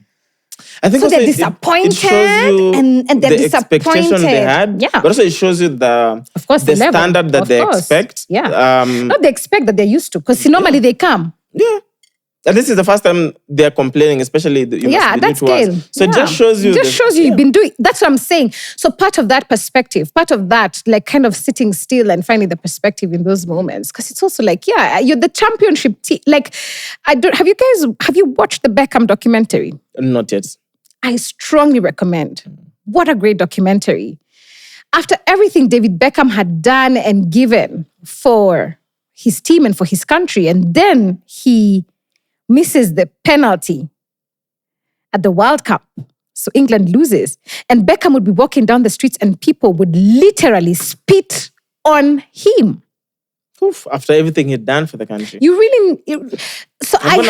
I had a deep relating, because I remember watching it and feeling like, this is the problem. This is the problem of these things that we do.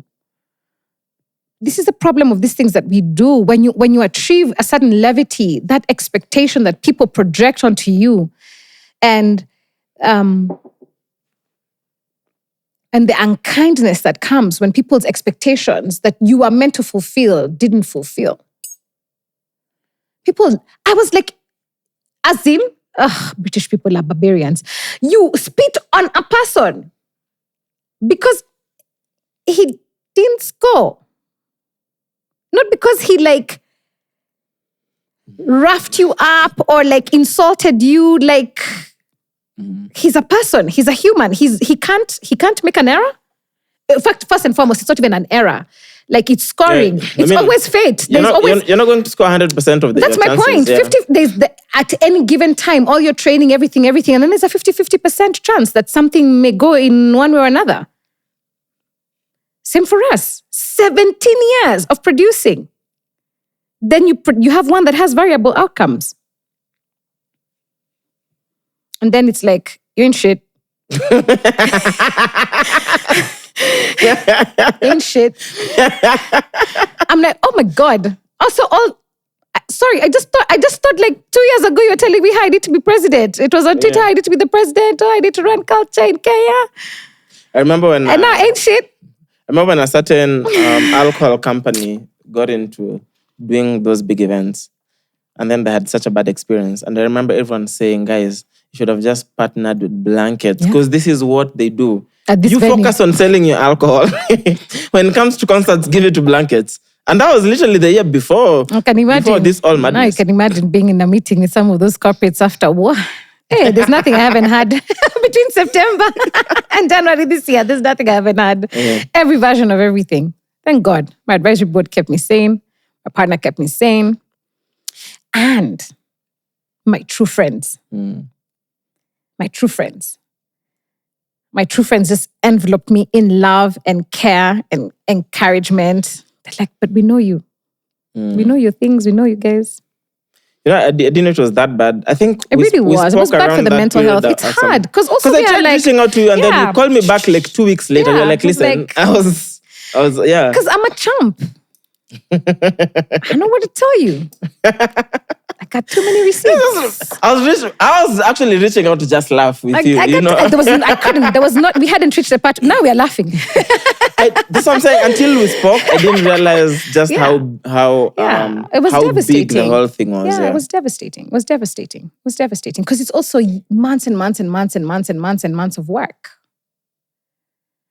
It's just like you don't get that time back. In the same way the audience doesn't get that moment back, you don't get your moments back either. And like so much of that was what was within our control, what wasn't within our control, what we thought was within our control, but turns out the people who are doing it didn't get it. And you're also troubleshooting in real time. That's the thing. It's like if we're doing this show live now and we lost the feed to one camera, we just have to figure it live as it happens. So what are you going to do? And then some things which are 100% even not on us, like we don't own network. You can only ask, request for you to get network. But you can't compel the company that owns the network to give you the network. They were busy giving network to DCI. There are so many things. But to be fair, a lot of things changed. Kind of like our relationship with them, we said, that was also a levity moment, a clarifying moment for them. It's like, this thing is important. It's serious. Creative sector matters. Yeah. Okay, so let's support. Like, what are the ways that we can actually come through? What is meaningful? What does the commerce within this environment look like? And what is the support that we can have? I can't knock that. Like, December was flawless. We got the things that we needed. Very painful lesson, but we got the things that we needed across the board. Because even for them, there was loss of commerce. So all these things, you're just like, okay, you just live through it. What else are you going to do? What else are you going to do? What else are you going to do when you're the pioneer? You just live through it. Nobody has had that experience we've had. Nobody. We have access to people's, information. Nobody has done that thing. How many guys were at that Tems? Many. How many? Many. Give me an estimate. Nothing. I will not confirm or deny any numbers that you saw floating around. My ops are also watching. All our ops are watching. So some things you just live and you learn. And you just have to give yourself and then the boost of confidence come because even now, some of the folks that we're talking to, it's like, oh, well, okay. And they found us. In fact, I remember when we went backstage, one of the things of one of Tems' managers, and he was like, no matter what you think you haven't done, I need you to remember what you have done. You have done it. We can't do this thing at home. You've done it. On this continent, we can play in 2 places. Yes, and here. And maybe Egypt. She's big there.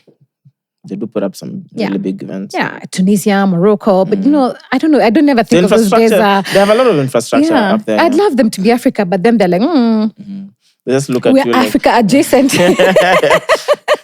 We're Africa light. Like this black woman. What are you guys talking about? But there's some phenomenal music infrastructure in Morocco. Really, really, really, really, no knock at all. I can't even but that was also really affirming. Folks who've been, they've done things, they know stuff, and they're like, you need to remember what you have done as you do the weight of what you haven't done. Think about what you did. What did you respond to? What were you able to deliver? And he was the first person who reminded me that when it settles, he's like, when the thing settles in your soul, you will see what you did do. Not me, but the whole team, right? You guys will see what you did do. You will see what you did do. And the things that you didn't do, there'll be such useful lessons. An expensive ass masters, but it's always the setup for the next big thing. So you just keep it pushing. So how have we been? Tired? Bruh, is there fatigue? Yeah. There's been fatigue because then we only rested for January, and then it's like we had to get back in, and it's like, what are we gonna do? Are we gonna run a gig in it? And people are tired, and the brain is still fragmented, and there was a lot of emotional damage. Like, all you guys who are dicks to us, congratulations. Your BFFs. You succeeded. You got off X. But I haven't been on really from like, I would say May. Okay. Like last year, I was at TED and there was a speaker who really gave a lot of it was around technology and like truth and fakes. And I really, honestly, I must say, I really hadn't understood. I didn't know. I really didn't understand kind of like really how the platforms work, really the incentives of the platforms, really the kind of like, really how it's engineered. I mean, I know because I watched the Cambridge Analytica, but I don't know why. I guess it's you fragment information. You think that was connected to elections. And it's like, no, it's not elections. They're doing social engineering. This is the way it's done. Like people on platforms. And one of the things that, there was a lot of data. He's like 50% of the things you see on X are fake. 50%. On any day, 50% are fake. Not like hyperbole. It's like all fake. It's just a lie. But at least now they have the community. I forgot. Community notes. In fact, those guys, this year, TED, the guys of community notes were one of the speakers to explain kind of why the community notes work and how the weighting system. That's quite an interesting talk. When it's published, I encourage you to watch. Also with AI and the introduction of growth to help fact check some things. Exactly, but like AI is still learning as well. Yes, and also it's biased. It's also built with the biases of the people who program it. So, and then also, as we have all seen from, Gaza, they manage the platforms. Yeah. They censor things, they remove things. Just because it's grok doesn't mean like you're in like, woohoo! Completely believable territory. So I think I left TED in 2025 with a real desire to redo my relationship with social media. It's like I finally, the shoe landed. Like, Tristan Harris made a really compelling case. He's a technologist, ethicist, how the platforms actually work, why social media went off the rails, what we're trying to build. It's like, I didn't nude. And then I nude everything at the same time. So I had already said winning myself off. I'd win myself off that thing. So I'd occasionally go. And then I started to note that. Then when I do go, kind of that like, the dopamine hit, the impossibility to stop. It's like 1 a.m. and what am I looking for? I can't remember anything that I read. So I was like, hey. So overall, I haven't really been like, I've really reprogrammed my relationship with the platforms and I'm really more interested in using it as media. Like it's my KTN channel. So what do I want to program on the KTN channel? And how much do I really need to hear back? When KTN put for you over there, Todo Sobre Camila between 8 and 9, like, they don't need to be there with a question box for, what do you think? That's why we don't watch it anymore. Yeah, but the rest of the country still watching. A lot of people don't. A lot of people do. A lot of people don't. A lot of people do. A lot of people are still listening to radio. A lot of people are still buying newspapers. No, I just want to say that because this is a real thing. We miss so much. We miss so much when we ignore. Like traditional media is still incredibly trusted. Incredibly. That's why not every household, definitely not yours, and also not in mine. Sure. But by and large, in the country, people watch news like religion. News for sure. Yeah. And entertainment. They watch their agricultural TV shows they watch their But the ratings are dropping every day. The most common thing in mainstream media is layoff every day. Because advertising, if you look at how advertisers... I was looking at the report. Yeah. They spent more on digital media than mainstream media. That is my point. Now, and then a lot of the layoffs happening in mainstream media just points to they're not making as much money anymore. Because I think we just live... a lot of the guys who are still hooked to mainstream media is mostly like older folks and maybe younger folks who don't have maybe smartphones or don't have reliable internet. Anyone who has a smartphone and reliable internet... is on TikTok. They're online. So it's hard for them to wait for news at 7 p.m. because they already know all those things soon as they happen. And then they consume other things online.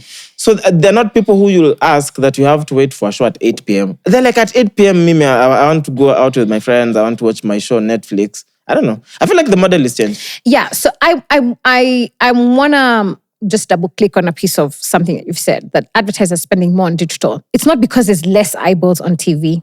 There's less eyeballs on they're TV. spending... That one I know for a fact. Yes, but if you check out the data, there's less eyeballs. The real reason why they're spending more on digital is because digital can account for the dollars that are spent. I can track how many people clicked on this link. Yeah. I can track. In fact, the smarter the digital media buyer, the more AI tools I can be able to target you. I can use all the surveillance that has been built in phones to be able to like really deliver these ads to you. It's terrible. That's why they're spending the money there. I just want to offer that because I think it is it is not false, but it's not entirely true that the main reason big money has left TV and traditional media for that matter, It's because of eyeballs, and gone into digital. The main reason it's gone into digital is the ability to track the money. I think eyeballs as well has to be a big one. It's to track the money. Now, there's definitely a question of eyeballs, but I'm telling you for sure, it's not a vague system like the way traditional mainstream media was. Like they just give you reports and I'm like, why are you getting this reports from? I'm not even saying, I think it's even the further out from your house. Like, for real, anytime, like I'm knocking stories with, I don't know, say my nanny, and I'm like, what do you want to watch? She always wants to watch the stuff that's on Citizen. Always. I'm the one who introduced us, like, hey, there's this other thing, you can be over here if you're on YouTube, you can find this other thing. And she's like, yeah, that's great. And then she also told me, yeah, but there's a data cost. So I still get this thing on Citizen without the data cost. It's really critical. And I think that's a useful thing to add because like in this world of where we are trying to build to as a citizenry to win back some of our country at like next election, all tools are viable. Yeah, for sure. When it comes to that, we have to deploy all tools. All tools are viable. And even the digital space, I'd say is primarily for the urban person. Most of the urban person who has Wi-Fi and they don't have to think about data all through. Those ones, it's impossible to find them just waiting for a program on TV. For sure. And the rural person still, the one who doesn't have access. But also even urban. This is kind of what I'm also like double clicking. Even in this urban demographic. For sure. But the numbers, are still on traditional media. Are shrinking by the day. A bunch of people are still on traditional media. And I think, the other thing why traditional media is definitely fighting it's not fighting a battle. They can't win this. It is a terminal illness. I agree with you. But then it's just that, especially the format in Kenya, they've completely refused to adopt with the changes. Yeah, I agree with you. Globally, traditional media has a terminal illness. I think the piece that I am just pushing back on is there's a narrative that we kind of believe, which is that this thing is in rapid and steady decline. It's not in rapid decline. It's in decline. Yes. But it's not in rapid decline, which means people still fundamentally trust that medium. Like if right now the government wanted to run sensitization around, let's say, I don't know, there's an Ebola outbreak, TV and radio would be the most trusted mechanism to tell people what to do. Because we don't believe half of the things we see on digital. I think it depends on which person on digital. There's people on digital who have... they have trusted voices. I there's certain trusted journalists, certain trusted institutions. Even people that are just professionals, like Dr. Rain when it comes to anything within the medicine field. He's a trusted voice within that because people know that's what he does. Exactly. And they trust he's not a malicious person. Exactly. I think there's still very positive voices on digital. Exactly. Larry Madowo, as much as he's still on CNN, his digital is, I'm saying both of those things are true. But we pay too much dividend to the idea that traditional media is decline because it doesn't serve us anymore. Right? It doesn't serve your taste. It doesn't serve the things that you find interesting. And it hasn't been interesting for certain folks for a long time. But it hasn't declined in its importance and its ability to affect people's imagination by and large. Countrywide, it hasn't. It hasn't. But would you advertise on KTN right now? It depends on what I was doing. No, if you're it depends on the territory. You'd actually it depends on the territory. On KTN. So let me give you an example, right? So we've just concluded training in Kisumu. right? So we deployed for Perform Music Incubator. So we bought the digital ads. We ran the digital ads. And then we're like, let's... Ads for what? What was the call for people to apply for the program. Okay. Apply for it, apply for the program. Something that we had tracked quite earlier is that the thing just seems too good to be true. Like it's a free training. Guys are like, hi, why is it free? Yeah. And then also because in certain areas, like Kisumu, because there's been so much NGO work over the years, right? So people's relationship to trainings, things that are free, when we're doing our scoping, part of what we're doing on scoping is figuring out what are the attitudes of people, what are perceptions of people, and what are aspirations of people. So some of the things we caught is like, why aren't you charging if the thing is so good? And then also, are you going to pay us? And then also, are you going to pay us? Because then NGOs do that. They pay people so they can come and attend their whatever thing is, and then they sign out, and then the NGO can go back to the donor and say, I fulfilled my blah, blah, blah. That was something we caught. So quite early, we were like, so what are we going to do? And we caught that problem also in Mombasa. Same perception? Yeah, perception. So it needed people on the ground, street teams, to be like, there's this thing, it's for real.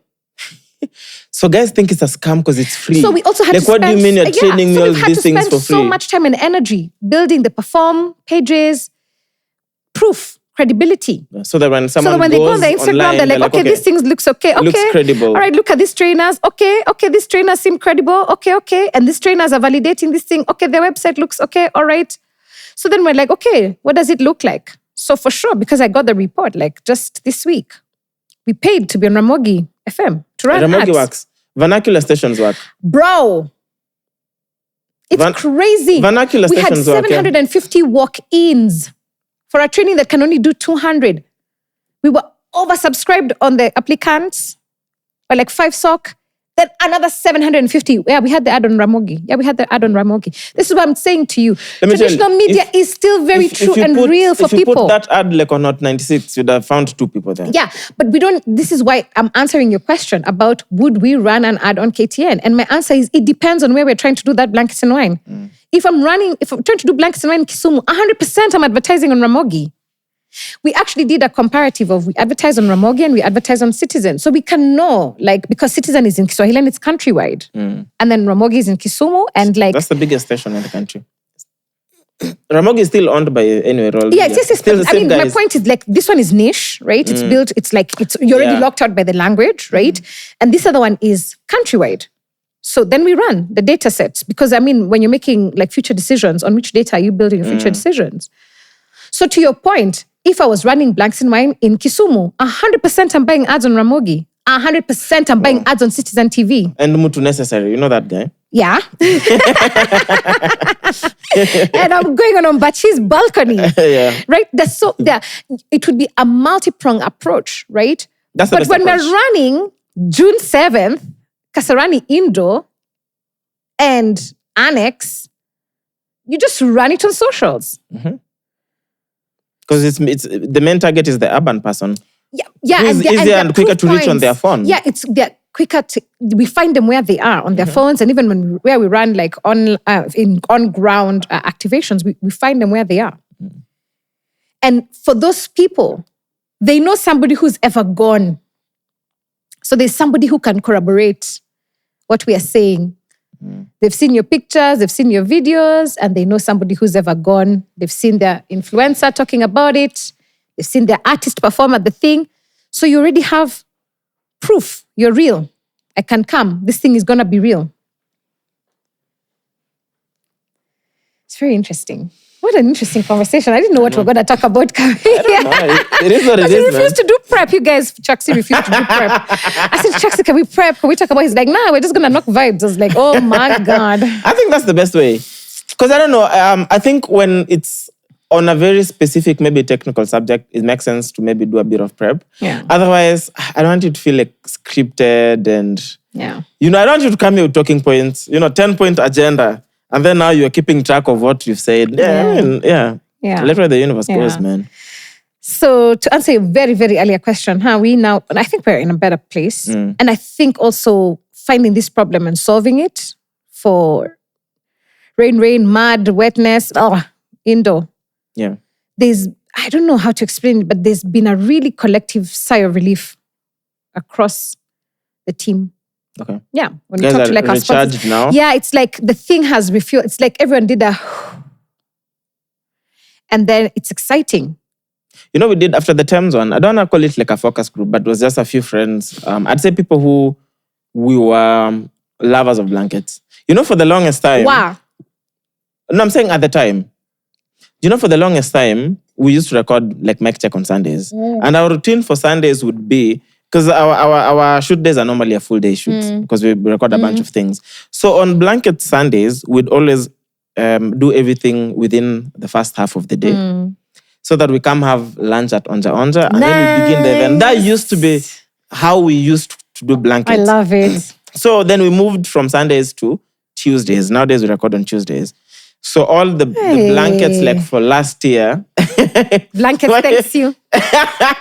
No, so behalf of all the our blankets for last stakeholders, we year, appreciate we'd and have to and meet love at the you. venue, you know. I love it. Because initially we'd leave studio Yeah, and then go we'd come together. then you eat. Yeah, that's why I always used to meet you early. Yeah, always. Yeah, we'd You always leave studio, come together. Yeah, because I see people early. Early, I see people after that. I Yeah, don't we see people always used after to do that. Yeah. But now, because of that, we'd come later. So we regrouped like after the Tems one because there was so much happening, and even I was like, "Hey, but we like this thing. Yeah. What are guys feeling? Like, what's going on?" I think there's a bit of some people felt maybe the audience had a bit of fatigue, and then we're like, okay, but if the audience has a bit of fatigue, then what about the people doing the gig?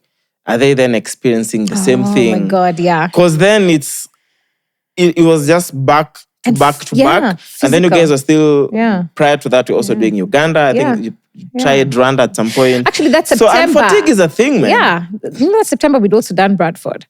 That's how much. You guys had done the UK yeah, as well. Yeah, I'm like, hey, has my short-term memory fried? You know, we did Bradford. We rolled out of Bradford. I remember we are inside Bradford.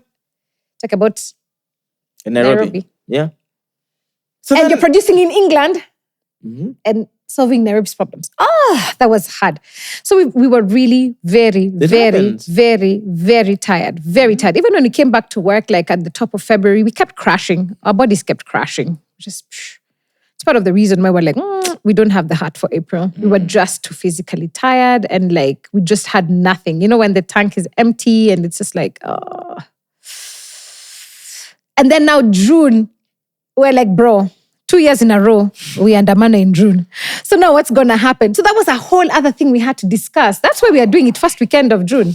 Normally we do end of June. If you're done end of June, maybe you'd have had to cancel. Because who knows what's going to happen That's this what I'm month. saying. Who The knows? last 2 years, we've had to cancel at the end of June. So this year, we're too tired to produce April. And honestly, we're still quite tired. This is like, the burnout isn't ending. So what happens now? I mean, because you've already announced dates for this year.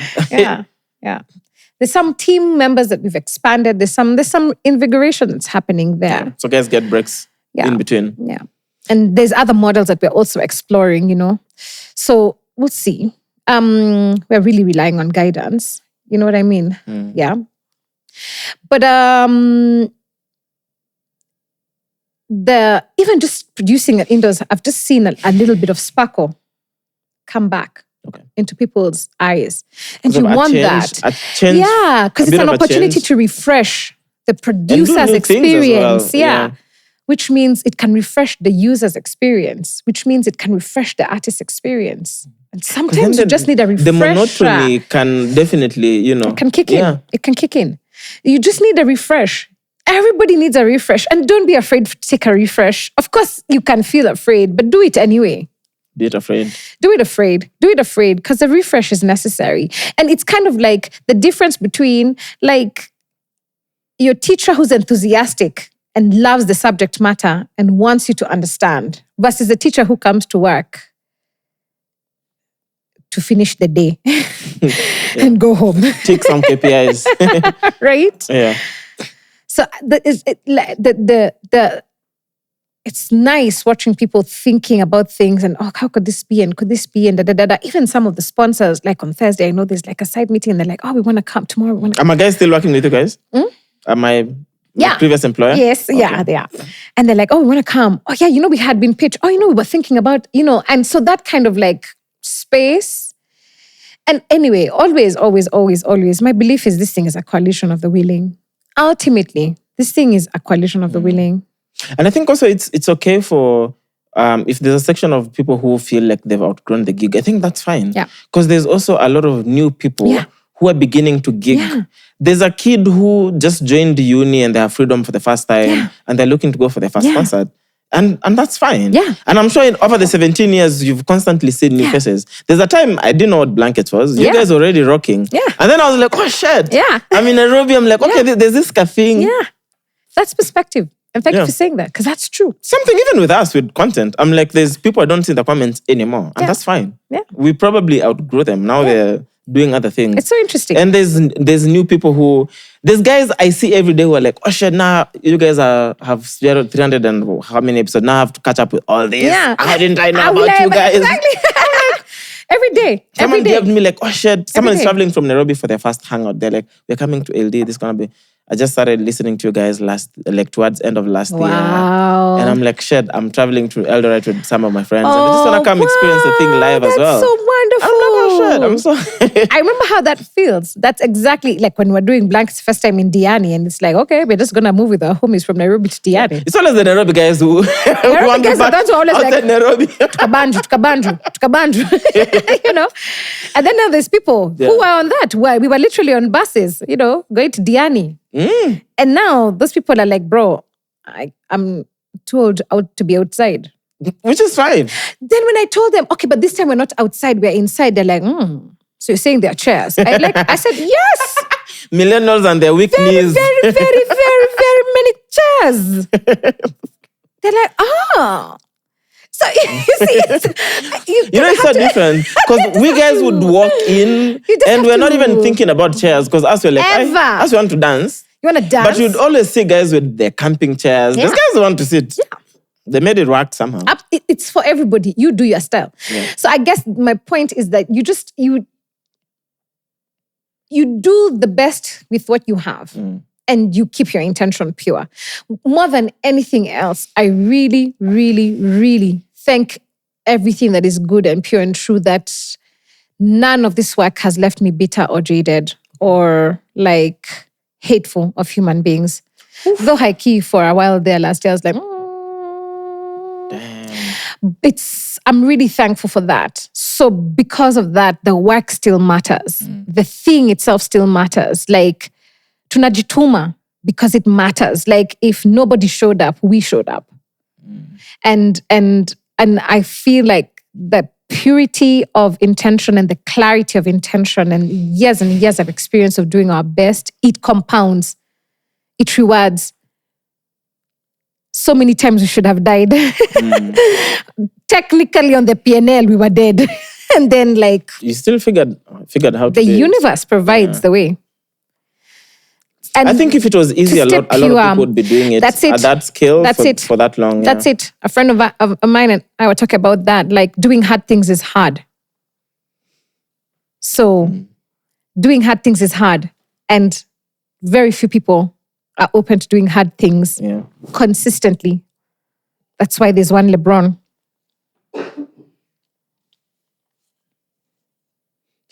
Doing hard things is hard. Yeah. But keeping on. My checkmates pull up, 12D, pull up one time. They'll have pulled up. That's what I'm saying. They'll pull up. Pull up. LD is going to be a bunch. LD is going to pop. I'm like, oh, shit. And LD has so many young people, and that town has been in dire need of things. And now there's like owns parties, like my producer, my music producer, Safari, teacher. Safari, the venue where they are is owned by a friend of mine. That's the same venue we're doing as well. Phenomenal. Hotel. And you know, we have the same venue. During pandemic, because that's when I said learning like how to use my like electronic drum pad properly, I think so. We talked with Victor about that dream, and he's like, yeah, I'm going back. LD, and I'm going to make a space, and I think it's going to be amazing, And he tours with Kaboshi, and now he has a spot. And now we're over here like negotiating like which days he'll be coming, what's the cadence of him coming to Nairobi to continue with our classes. That is so crazy. It's so beautiful. And even with all the hangouts we've done. The sector is growing. Yeah. Even with all the hangouts we've done, even the Nairobi ones, LD is like our first proper outdoor. Okay, Kisumu and Mombasa were outdoor, but also we were favored with the weather. We didn't need to do tent. So this is the first time we have like a huge A-frame and we're doing the whole shebang. Unaona PNL yako inabadilika. Inabadilika. Someone has to do it though. Someone's got to do it. Yeah. But my only thing that I will offer you is like, please just don't get stuck on format. Be outdoor if it makes sense. Be indoor if it makes sense. Be indoor, outdoor when it makes sense. Don't get stuck. Be stuck on producing a good experience. We're actually doing slightly different things this year. So we have the hangout in Eldoret, and then we'll have one in Nairobi in November. In between, we're doing other things. We're doing a sports day. Beautiful. Take over Parkland Sports Club and have a bunch of sports. Wonderful. Doing something on Mother's Day and Father's Day. Wonderful. We're doing a sunset movie. Wonderful. We're going to unis. Wonderful. Yeah. So not getting stuck keep on a refreshing. format. Yeah. And also we just don't want to keep doing the same things because everyone was asking for another tour again. I'm like, well, we toured last year. Yeah. If we want to do other things, and then we'll tour again another time. Yeah. So that we are also innovating because the digital space requires you can't just be doing the same thing all the time. Yeah. So you're innovating. So we're building other products. Yeah. But also so that you remain enjoying the thing. Absolutely love it. I could record every day. I love this. Like I genuinely enjoy this. Like cool. And I'm also just glad that there's people like you who can just sit down and talk. So I've told you everything. Now it's experience talking, blankets and wine, for music incubators. Tumemaliza conversation. Is there anything I've left? What time is it? I mean, there's a lot we could get into, but I'm okay with that for now. I'm okay with that for now. Wonderful. Thank you for having me. I think so you go think about the voice note I sent you earlier. I'd still want us to have that conversation. I think it's a nice conversation. The role of artists. Yeah, I think just in the intersection of just artistry and governance, I mean, because at the end of the day, siasa is siasa. It affects everything that we do. So how does that play out when you have an audience in Kenya that there's clearly trust issues? They don't believe that Muthoni can be in a room with policymakers and not compromise herself. You can't blame them because, a lot of people have been in those spaces and not, and sort of just betrayed the whole movement. There's a lot to discuss, man. Do we need to sit at all the tables? What does sitting at the table mean? I think when it comes to like actual action, what do we do? Because also digital, social media can lie to you that visibility and being loud is enough. But sometimes you're just loud, but is it effective? Is it doing anything? So there's something there. Get a talking points. Wacha kwanza tumalize June 7th. Wacha kwanza nimalize indoor. Wacha nimalize kuroll out. Now it's experience talking. Wacha kwanza tumalize kazi ya perform. Tufikirie. Those are all good questions. And I look forward to learning. I think more than anything else, we just have to take a learning approach. We're all learning. We're learning and unlearning in real time. We're learning, healing, and unlearning in real time. So my only advice is everybody just don't be so sanctimonious. Just reduce the sanctimoniousness and then accept to be leaderless. So we said we're leaderless. And also just being too performative. That's it. I hate it. Just be real, man. You just be yourself. Yeah. According to you, use your due north and guide yourself. And if you guide yourself effectively, your little light shines, and then other people can contribute, and then little lights can become a spark can become a fire. Hiyo tunaweza ongea next year. Mwaka ya siasa.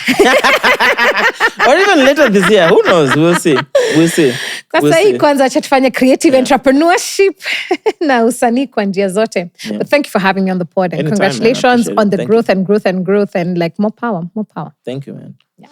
I love you always, man. Thank you. Enjoy all the best with the gig. I'll see you soon. Are you going to be in Nairobi for it? I should be in Nairobi. Okay. I was meant to be out, but I should be in. So tutabanjo. So tutapiga sherehe. Devo. All right. Good night.